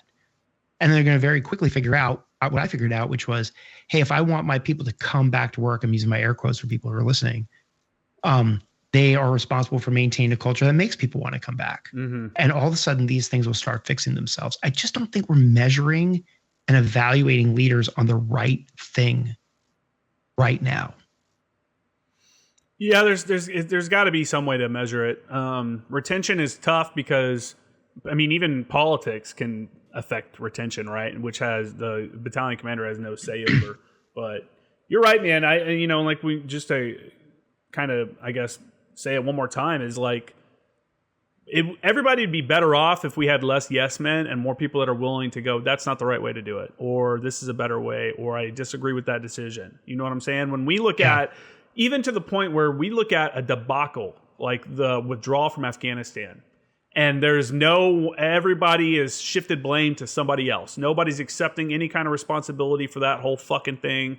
Nobody stepped up and said, hey, this is a bad idea. You know what I'm saying? I'm not saying nobody did, but nobody's come out and publicly said it. That this was thrown out there that I thought this was a bad idea.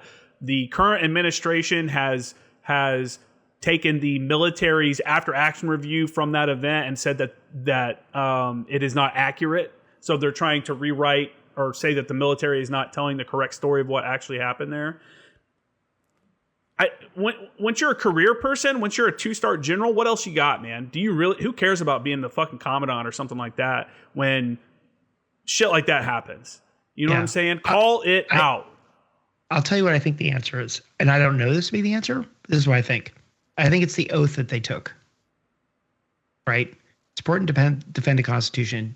Orders is directed by the president. So I think you are hearing volumes in the silence. Go on. So if nobody in the military chain of command is coming out and calling people out because they feel an obligation to serve at the pleasure of the President of the United States of America and support and defend the Constitution, and nobody's saying anything, I think that's saying a lot about where the decision was made. Because again, this comes back to podcasts. Like, there is no way the men and women that I have met in the past year and a half through this podcast project, there is no way that they don't want anything other than the very best strategically, tactically, and at the leadership level to the individual Marine who is down there on the Abbey Gate. There is no way that they are making decisions that are shitty decisions because they're shitty officers, because they don't care or they have career.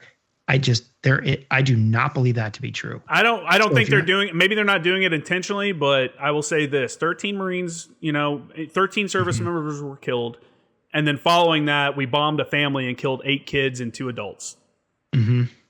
No, someone fucked up. We lost the war. We lost the war. Who do we look at besides the generals that have been the ones that have been leading this whole thing? You know what I'm saying? So it's like, no, I get it. Yeah. How can I trust some of the things that they're telling me if we've proven by our record that our decisions are incorrect? You know what I'm saying? So I'm not saying that there isn't some level of responsibility at senior leadership levels over the past 20 years, right? Because you have a point, and I don't disagree with it, and I'm not arguing it. I'm just saying that you mentioned the withdrawal from Afghanistan. I was specifically talking about that. Like, there is no way that you have general officers with their staffs for 20 years, and that was the evacuation plan, that 20 years worth of rotating staff of really professional, smart officers and senior enlisted across all the branches of the service. There's no way that was the plan that the military came up with. I agree. And I don't know that to be true, but I think it to be true. I agree with you. And I think, but the fact is that we don't know. We should know as the taxpayers that are funding this venture. We should know what was the plan and was it followed. And when the military came out with their after action that said that this was against their advice, the way that it was done was against their advice, and then the administration comes out and says, nope, that's not how we remember it. More people got to push back on that, because this is something that Americans are fucking pissed about, Right. And that's, to me, that's the role of Congress. Congress should be investigating this. Our elected leaders should be holding people accountable for the decisions that were made. I agree with all of that. Politics, this gets back to the culture thing too, because I do think that the military has a problem with culture when, a platoon commander or a staff sergeant can be relieved if somebody loses a compass, but all the equipment that was just jettisoned over there, and then they say, oh, it's all left inoperable, and then I see these helicopters flying 6 months later, and there's no accountability at that level. I lay blame on our elected officials who are not doing 100%. Their jobs. Yeah, that's me. Right. Yeah, I agree. There's no way the people I know decide to do that. That was the most extreme example, obviously. But I just want to see more senior leaders willing to throw it out there, throw their career, throw their chevrons on the table, and go, look, I disagree with this decision. You know what I'm saying? If you think I'm wrong and you want to place me somewhere else until I retire, then so be it. But I'm not going to be part of this, because there's nothing in the oath that says you have to follow an order that's going to get all your dudes killed. That's unlawful. That makes no sense. You know what I'm saying? There's got to be some common sense to. I'm not a fucking boot camp with instant willing obedience to all orders and whatever. That when you're a gunny or a master sergeant or a colonel, you're getting paid to think and give an opinion and give your expertise, your advice.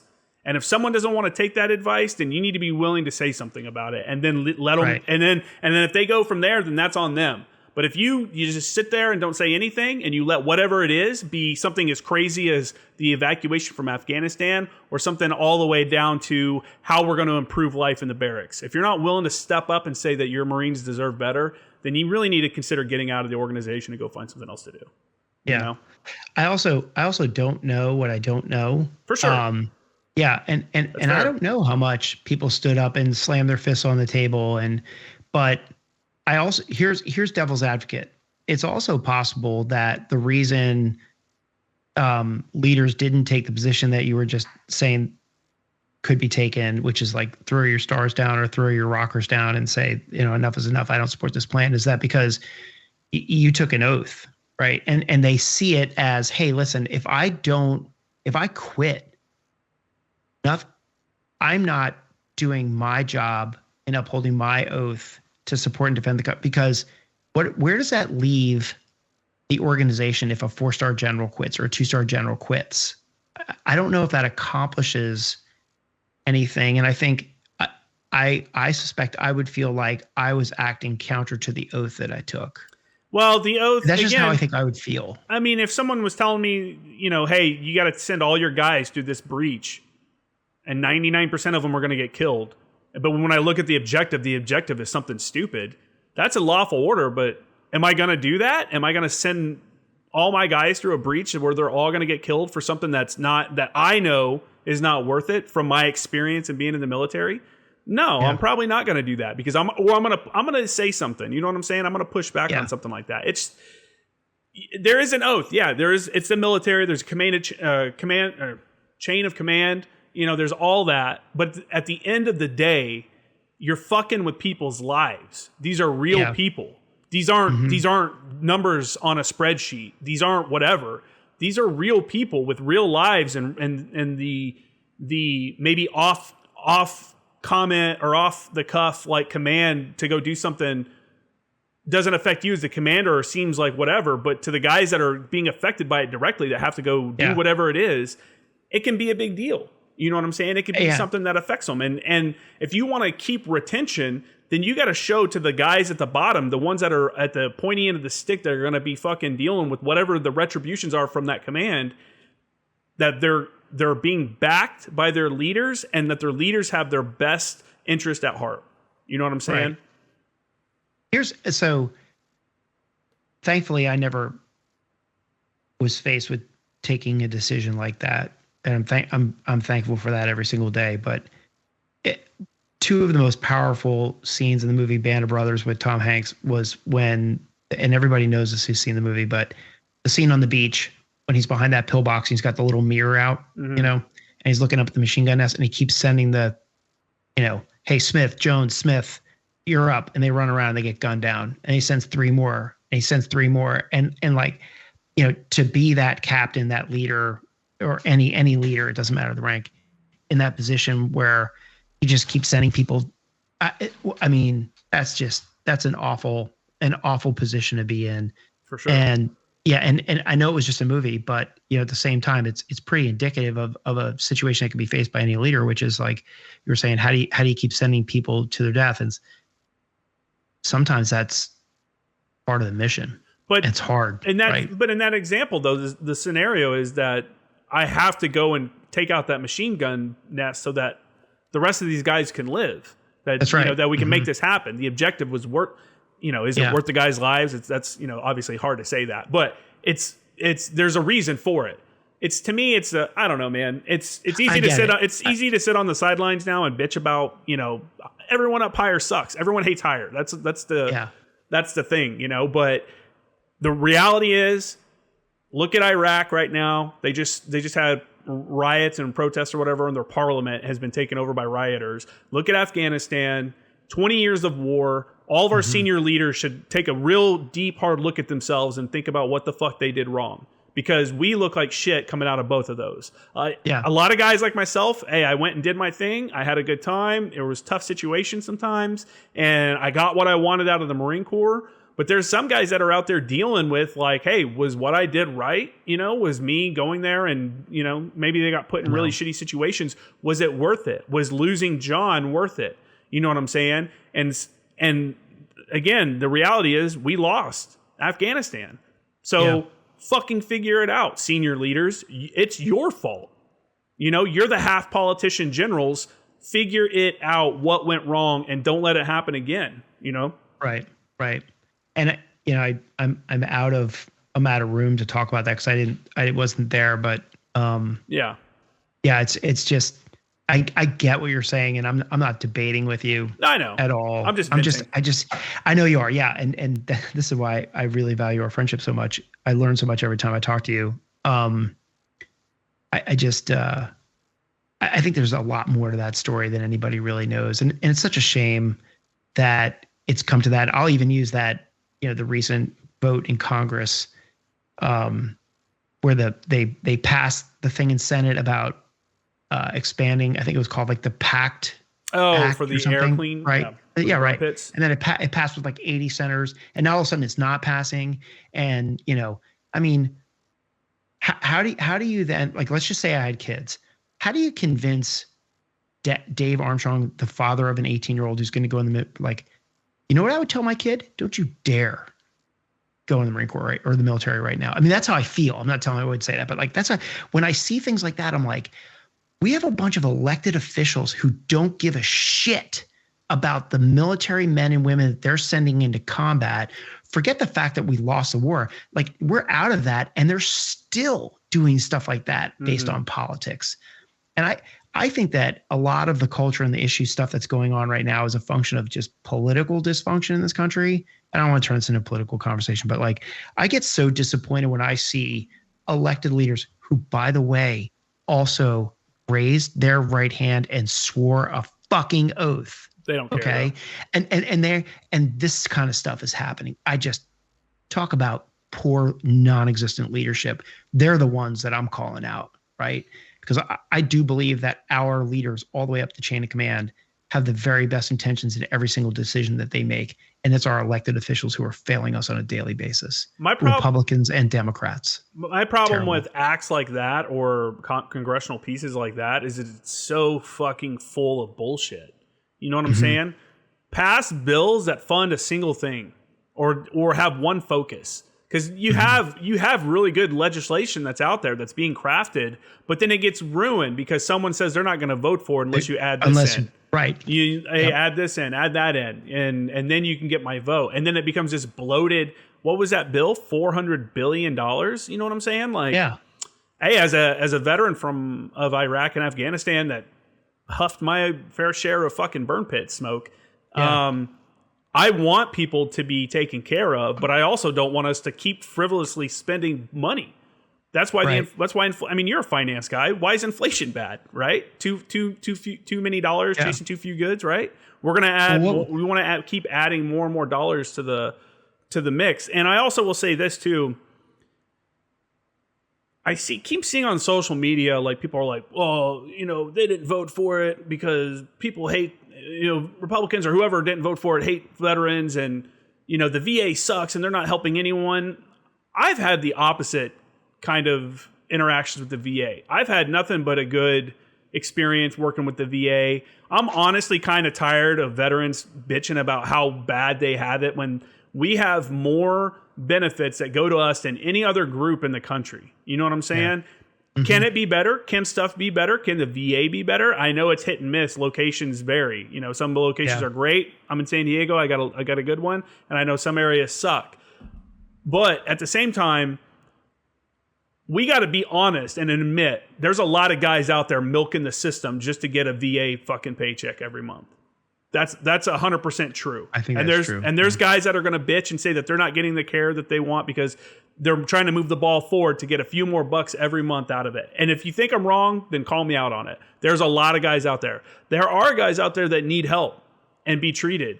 But you know what? We're not going to get them the help and care that they need until we start calling out all these fucking malingerers and these people that are lying about what they need, and they're taking up VA appointment spots to keep their little scam going. There was a guy just recently, I think he just got sentenced to prison. I'm pretty sure he was a veteran who said he was blind and had collected over $1.5 million from the VA, from the government, and had purchased like 20 cars or something stupid like that. And they're like, how are you buying so many cars if you're blind? You know what I'm saying? So he got busted for fraud. I gotta research that. I haven't seen that. Yeah, dude. So, but there's guys like that, but it's not even that extreme. Yeah. There's guys out there that lie. I saw something in the news that was saying, oh, there's all these veterans that are have erectile dysfunction. There's a lot of veterans that get Viagra. And it's like, how many of those people are doing that just to get a higher VA rating? Because how are they going to check that? If you say, hey, I got erectile dysfunction from my service. A lot of guys are doing it just to get a higher VA rating. 1, 2, a lot of guys are doing it because they like having that, little extra kick. Oh, I can get some Viagra to make me a little bit better while I'm, out doing my thing. There's a lot of that too. You know what I'm saying? Like, that's the problem with these big government programs, is that people scam the system. There's so many scammers out there that work the system. It has good intentions and stuff like that, but then they come in, and with the VA, it's they're filling up spots that, there's guys that really need care that maybe their appointment is getting pushed back because of all these bullshit claims that are getting worked through. But right. I don't know. I just went on a 10-minute rant there. Same thing for like the PPP loans and all. I mean, the scams all over the place. I hear you though. I get it. Yeah. I'm still dealing with the VA myself. I mean, I put in a claim in December of, I'm sorry, I'm not going to make this bitch about my claim, but I put in a claim in December of 2020. All of my exams were complete in August of 2021. And literally the status of my claim hasn't changed in a year. Why are you doing a claim? Like, when did you get out? When did you retire? 18. 2000. Oh, I thought it was a little bit farther back than that. Yeah. So, and then, you get out of the reserves and you don't, and then it was COVID. So like trying to get anybody from the DAV to call you back or anything. But so I did it myself, but it's all done. I did it. Just probably harder than it needed to be from an administrative perspective. But now literally nobody has touched my package since August of 2021. Yeah. And I call the VA and I'm like, what's the status? They're like, we're still waiting on the examination results. I'm like, the examinations were done in August of 2021. What do you mean you're still waiting on them? Like, can't you call them and ask them to send you the results? Like, can you pick up the phone and just, because to me, that doesn't pass the smell test, right? They give me a bunch of shit. So I was fine, fuck it. I'm going to call my congressman. So I reach out to my congressman. Hey, here's what's going on. They come back. They're like, oh, sign this release, do this, whatever. I get back. They're like, they're asking you to be patient. And unfortunately, that's all we can do is ask for information and pass it along to you. We can't influence their decision or demand that anything be done. And I'm like, so basically what you're telling me is they're telling you the same thing I'm telling you that I thought was bullshit, that I asked you to like dig in on a little bit. And you're basically saying like, oh, that's what they told us. Sorry, that's all we can tell you. I'm like, yeah, that's all we can do. I'm like, did the congressman pick up the phone and call the director of the VA and say, I have a constituent who's being, like, doesn't seem like something's working right. Can you direct somebody to look into this and give us more information than just the exam results haven't come back for a year? Oh, you did. Okay. So there is more you can do. Mm-hmm. So thankfully for me and everybody else in the VA system, I'm not living under a bridge. Right. So I can be patient. Mm-hmm. I'm just getting tired of being patient because when exam results don't come back for a year, something's broken. There's a file sitting on somebody's desk without the right routing number on it, or there's something. I'm right? surprised by that. Digital. I'm surprised by that considering where you're at. Heavily in DC, right? Yeah, heavy military area. I'm sure there's a lot of retirees in the area. Mm-hmm. You would think that with like here in San Diego, they get really good funding, and because it's such a dense population of military veterans, there's more than one location, so that it's not too hard to like get something done if I need to. Right, but I'm not even in the location yet. They're like adjudicating my claim. That's like crazy. Okay, we're going to give you an X% disability, which qualify. Like I'm not even there yet. I can't even walk into a VA clinic yet. That's crazy. See, I started mine on my way out, and it was done fairly quickly. And I know a lot of guys that get out and they go and hire lawyers to go and get a higher VA rating because, there's all these lawyers out there and there's all these Facebook groups and Reddit groups where they'll tell you, hey, say this, do that. Right, yeah, I've seen that too. And you kind of look at it, you're like, wow. I submitted everything I knew was wrong with me, and here's all the paperwork to back it up. And I made sure before I got out, like when I was like, hey, I'm getting out this last 2 years, I started documenting everything. I was like, all right, I want to make sure all this stuff is like, I even went down and requested, I was like, hey, I was around some blast in Afghanistan. I'd like to go to the TBI clinic just to get a scan done before I get out, just because. And so they let me do that and stuff. And when I got my results back from like the VA, I didn't push back. I didn't get 100% or anything like that, but I didn't like, oh, I need to go back and get more. I deserve more. Like, I don't know. Yeah, I do know people that have maxed out their VA claims and stuff like that. Which, whatever, man. It's just not to me. I want to take as little from the government as possible, but I also want to give the government as little as possible. Yeah, you know what I'm saying? Right. And if the government's going to take my money, then I want to know that it's being spent wisely, and it's just not. We need to do a better job of firing fucking people in the federal government. There's too many people in the federal government that can't get fired. They're just some worthless civilian that sits there at their job all day, every day, not doing good work, and everyone suffers. Right. But anyway, we've been ranting. I've been ranting. We have been. Yeah, you should just edit that whole last hour out. People are probably dropping off in drones. Like, God, these two guys just sitting around bitching. Bunch of angry ass old fucking dudes. Oh man, yeah. But so I'll tell you. So it was funny because I was thinking about you out at that ITX. I still maintain that if I was either your peer or even your platoon commander or whatever, like I would have seriously counseled the shit out of you for not going into the reserves, man. Like I watch those guys out there doing this stuff and I'm like, I mean, I'm thinking to myself, I was like, if I could go back in at 55 years old and start drilling again, I would do it. Yeah. Like I just just being out there, just watch. And so I'll say this to people who are listening, who maybe they're Lance Corporals or whatever, man. Look, quit bitching and moaning about what you're doing because it's the greatest thing you're ever going to do in your entire life. And when you get out, all you're going to want to do is talk about it, tell stories about it, wish you were back in because you'll forget about all the bullshit. And I just go out there and I see that. I'm like, man, these guys and gals now just crushing it. Living awesome lives, having fun out there training. I miss that stuff a lot. I kicked it around for a little bit on my way out. There were multiple people that were like, hey man, 4th Anglico needs a JTAC-E. Hey, 3rd Anglico, I had buddies that gotten out prior before me that were at these units that were like, hey, you should reach out. And my whole thought process was like, look, if I'm walking away, then I'm walking away completely because this shit that I don't like about the Marine Corps is going to be there at the reserve unit. You know what I'm saying? Yeah. Like the stupid shit's going to be there. And that's the reason. So if I'm going to stay in, if I was going to stay in, I might as well just stay active. Was kind of my like do it all or don't do it at all because I'm just saying I would have been the guy chasing you out of the parking lot as you were driving out of the base for the last time. Like, God damn it, join the reserves. I think Jacob Burton was my OIC on my way out, and he was like, "You sure, man?" He's a really good dude. He's like, "You sure?" And I'm like, "Yeah, dude. I'm just kind of done with it. I'm just kind of fed up with it, And he got it, and I don't think no one else at the 11th MU fucking gave a fuck. They were probably like, thank God Kramer's leaving. You know what I'm saying? Because I got disgruntled at the end like everybody. And especially when you start like, you're on your way out and you're like, people are wasting your time and you're trying to do shit to like succeed on the outside world. You're like, what are we doing? I had a buddy who's also a staff sergeant, Adams, or McAdams.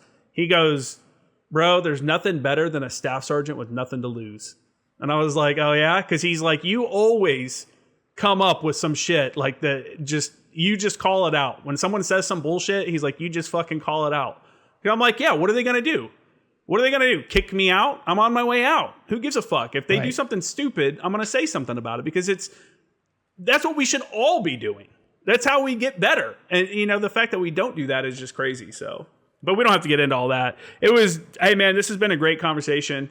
I look forward to more of your episodes, the Moments in Leadership podcast. Where can everybody find you? Yeah. So, my Instagram, I'm most active on Instagram, and that's the Mill Office, at the Mill Office. That's a great place to kind of start finding it. I'm also just themilloffice.com, which is where all the episodes are housed, and then you can get to any media player you want to off there. Mm-hmm. I was talking last night. I was actually surprised that I have more listeners on Spotify than Apple Podcasts. Really? Yeah. That is surprising. I'm the opposite. I'm like, yeah. Mm-hmm. Where's your stuff hosted? Where are you? Are you on? I use Spreaker as my podcast platform. Okay. And then it, through the feed, it pushes out to Apple, Spotify, iHeartRadio, like all the major ones, Podbean, quite a few. But it tracks Spreaker tracks the downloads and stuff through all the platforms. Okay, yeah, I use Transistor, which gives me the report where it's all being downloaded from, and Spotify is wildly popular. And then, sorry, I'm getting sidetracked again, but somebody reached out to me recently and said, because I'm coming up on 14,000 downloads over 14 episodes. I think that's pretty good. That's awesome, man. And it's getting better. Yeah, thank you. So you're gonna pass me. I don't know, doubt it. You're over 100,000, aren't you? Oh, in total, yeah. Yeah. So I finally got my first email like, hey, would you be interested in doing advertising?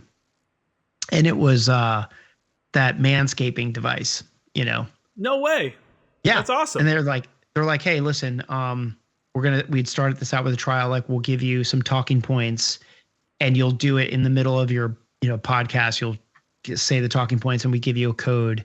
And if 8 people use your code to buy our product in a certain amount of time, I don't know, 30 days, whatever it is, then we will put you on a 1-year advertising contract.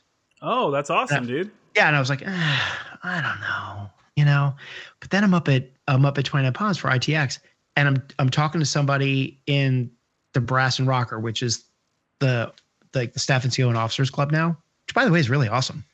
It's like, there's not just an O Club now; it's a Staff and CO and Officers. It's Staff and O Club, yeah, which is really cool because you're in there, right? Everybody's in there. It's really cool. They talk about how Quantico is a crossroad of the Marine Corps. Like, no, the Brass and Rockers is the crossroads of the Marine Corps. So you're in there, you're like, oh my God, I haven't seen you for so long. And but I was talking to some Marine in there who is in the reserves. I don't remember his name. I don't know what he does, but he's like, yeah, I work for Manscaped in my civilian world. And I'm like, you're kidding me. And I told him the story about the advertising thing. And he's like, yeah, do you know that the number 1 locations for selling our product in the Marine Corps is 29 Palms PX? And he said, by far our biggest, customer base is on the military bases in general. That's not surprising. It's like, you're kidding. He's like, yeah. He's like, so that they reached out to you because your audience is military and they know that that's a huge thing. I don't know. I guess there's hairy guys out there shaving their backs before they go to the field, but on your way out, man.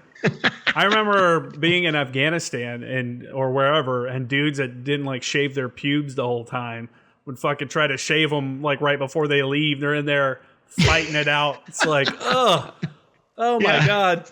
We had this in Sangin, we had this shower tent, and you'd go in and take a shower and you're just standing in ankle high water of everybody's water. Everybody's water. So you'd see hairs and shit floating by your feet. You're just like, ugh. Right. Yeah. Quit shaving your nuts while we're all in the shower, bro. Exactly. Yeah. Somebody said something funny the other day that anybody that thinks that there's a problem with diversity and non-acceptance of everybody being different has never shared a bar of soap with 60 people in the same shower at the same time before. They don't know what they're talking about. But yeah, so the Manscaped thing is kind of funny, but that's cool, man. You can recoup some of your costs because you spend a lot making your episodes. You were kind of laying out some of the things you do to improve the quality. I do. I really want the product to be quality. It's got my name on it, right? Yeah. And I want people that I invite to come on to have a good experience. Like I send that podcast kit out to them. I make sure they have a good microphone when they're recording, and I really put a lot of effort into it. And I wanted to ask you real quick. I know you're wrapping up, but I'm just going to drag you back into one thing here. Yeah, thanks. How's your Patreon thing going? Because I'm considering doing that. Just started it. Everybody can check me out, patreon.com. Check out Former Action Guys. I got a few people that have signed up for it. So I'm going to go ahead. I'm going to make an announcement to play at the beginning of this podcast. And because initially I was like, you know what? All new audio episodes are going to be ad free, and we're going to try the Patreon thing. I'm just going to go ahead and remove the ads from all the audio episodes because it makes no sense for someone to donate $5 or sign up for a $5 a month subscription or whatever, and there still be ads on some of the episodes. So I'm going to put it out there and do a 6-month test. And if I make more money from the Patreon, from user support, from the audience support than I would from the random ads, because for the ads on the audio podcast, Spreaker sets them up. I just put in there, hey, put an ad here, put an ad here, put an ad here. I don't even know what's going to get played. And I've had people reach out. They're like, bro, you got some wild shit playing on your ads, some weird shit. And I was like, really? So to me, it just makes more sense. I was looking at either finding a show sponsor, kind of like a Manscaped or something like that wants to go into a contractual deal and do a long-term sponsorship, or I was looking at going to Patreon and doing it that way because there's a lot of people that have had success from, I'm 3 years. I've been doing this for 3 years, and if you've been listening for 3 years, I don't think $5 is that much to ask for. I don't think it is. I mean, I'm one of your Patreons. I know. I appreciate it. I really do appreciate that. I appreciate the people that have already signed up. There's been multiple people that I have. I think that's awesome. But I don't want to put my stuff behind a paywall. And I also don't like the fact of running 30-second ads or ads constantly throughout the show. You know what I'm saying? I have to do something because I have to make money off this, because it's just, the reality is it takes hours of time. Every time I do it, it takes equipment. You know, I need to upgrade some of my equipment because I've been doing it for years now. The reality is there's a cost to it. So I think people that really get into the show will look at it and go, hey, it's worth it. $5 a month. I mean, what do you spend $5 a month on? All kinds of stupid shit. Right. I just bought a coffee at 29 Palms for $4.50 or whatever it was. A gallon of gas is more than that now. Yeah, well, especially out here in California. Yeah, exactly. Yeah, but no, it's been okay, man. I think it's cool. I think it'll be something that you're not going to see, and I'm also not seeing like immediate effects. But I think as you put it out there multiple times, and people kind of look at it and go, you know what, this is a good idea. He does put out good content. You know, why people pay for content that they don't even watch? How many people have a Netflix subscription and they haven't opened up the app in months? You know what I'm saying? Right. Yeah. Pay for something you enjoy. And so I'm starting to think in that direction too, because as you mentioned, like, you know, the per episode cost for me is not an insignificant amount of money. And mostly that's because, and I told you this offline, but like I trade money for time, and I have the luxury of being able to do that with my employment. But I outsource all the sound engineering. Like somebody takes my podcast and makes it sound good and gets the levels all right. That's worth it for me to not spend. I was spending an hour on every 15 minutes editing that stupid thing at first. I shouldn't say stupid thing. It's good times. I was stupid doing that thing. It's frustrating. It can be frustrating, especially if you don't know what you're doing or you're figuring it out. Right. And what I figured out was I can figure this out and get better at it, but 15 minutes is just going to turn to 10. So if I pay somebody $125 or $150 to do it all, and I don't have to do anything other than edit out the sections that I know I want to edit out. And in the conduct of recording it, if I say to him like, hey, Matt, can you do me a favor and go back and delete the last 25 seconds? He'll just do that when he's in there doing it, which is great. And then there's the hosting fees and all that stuff. But I'm starting to take the perspective of, if people enjoy the podcast and all of a sudden I decided to stop doing it because it was costing me too much money, how many of them would have said like, well, I would have chipped in $5 to help you defray some of the costs. Mm-hmm. So if I change my perspective on it a little bit, I think that there are people will do that. And I've asked, but I'll throw this idea out to you. Let me get your idea on this. So my idea on the Patreon thing is, I feel like you got to give somebody who's paying you a little bit of money something, right, that the public isn't getting. And if you're a fan of like The Walking Dead, you'll know what that show is afterwards, called The Talking Dead, where they talk about the show. Yeah. So I'm wondering if like maybe I can cobble together some people, and I'm thinking like captains and sergeants, kind of like a group, and saying like, hey, so the last two episodes I did with General so-and-so and Sergeant Major so-and-so, here were 2 points that I took out of the General's episode and 2 points, things I took out of the Sergeant Major's episode. Let's talk about them from your perspective as captains and sergeants. What resonated with you? What didn't resonate with you? And have them talking about it. And that would be the bonus episode that the Patreon subscribers could listen to, because I think there's a huge amount of value in listening to 4 sergeants sit around and debrief the Sergeant Major Dan Reynolds episode from their perspective and say like, hey, I heard this and this is what I think. And yes, this, but no, that. And there may be young leaders may want to listen to their own peer group talking about these things. Maybe that's, I don't know. I'm still kicking that around. No, I don't. I mean, extra content like that is not a bad idea. I think that's something that you can do to draw people to your Patreon and stuff. Yeah. You got to think about like, what's the extra time added for you though? You know, what's like the logistics of getting a group of people to come in and do a recording. I will tell you, having 4 people on a Skype call is not a good idea. I've tried to do Zoom call or Skype. There's a couple of Skype interviews I've done with people, and I have 2 guests and me, and it's just tough because we're talking over each other and stuff like that. I mean, I think you're thinking along the right lines for sure. You know, that extra content. It's just, what is that content? Is it that? Maybe that could be it. If you think you can do it logistically and consistently, you know, that's my thing. I don't want to start doing something, then a month later, like, oh, that was a horrible idea. Now I'm going to stop. You know what I'm saying? I want to find something I think is a good idea and pull the trigger and let it ride for a while and then be consistent with it. And if I was going to like do kind of like this part right here, the podcast, I could chop out and put that on Patreon because we're not really talking about the other stuff we've been talking about. We're talking about, you know. Right. So this could be extra content. Yeah. But I don't know. It's tough, man. It's one of those things that I'm thinking through it. Go ahead. Yeah, I think we had an internet disruption there. Oh yeah. Yeah, I heard you say you're thinking through it. So I think we all have to, as individual creators, it's something you have to kind of you have to feel out. Like, what does my audience want? Right, what are they looking for? See, I was thinking of someone, because it's open on my Patreon, I think you can set up tier levels and stuff like that. Or you can just have it open so people can just put in any amount that they want to donate monthly or whatever.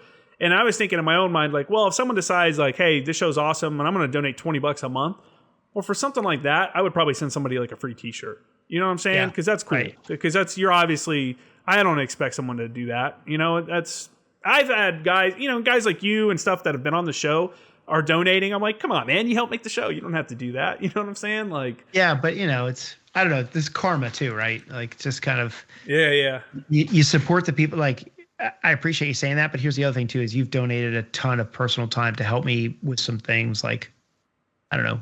I mean, you and I had a pretty good time sitting around drinking like 10 beers at lunch that one time, but I'm always down to talk podcasting and marketing and stuff like that. You know, like I enjoy the conversations and kind of these kind of thought problems like we're talking about right now. Like, how can we raise money doing this show, but we also don't want to alienate or lose our audience because they're like, oh shit, there's an ad every 3 minutes. Because that's what most people hate about TV and stuff, is there's so many ads. It's like, I'm not going to watch this.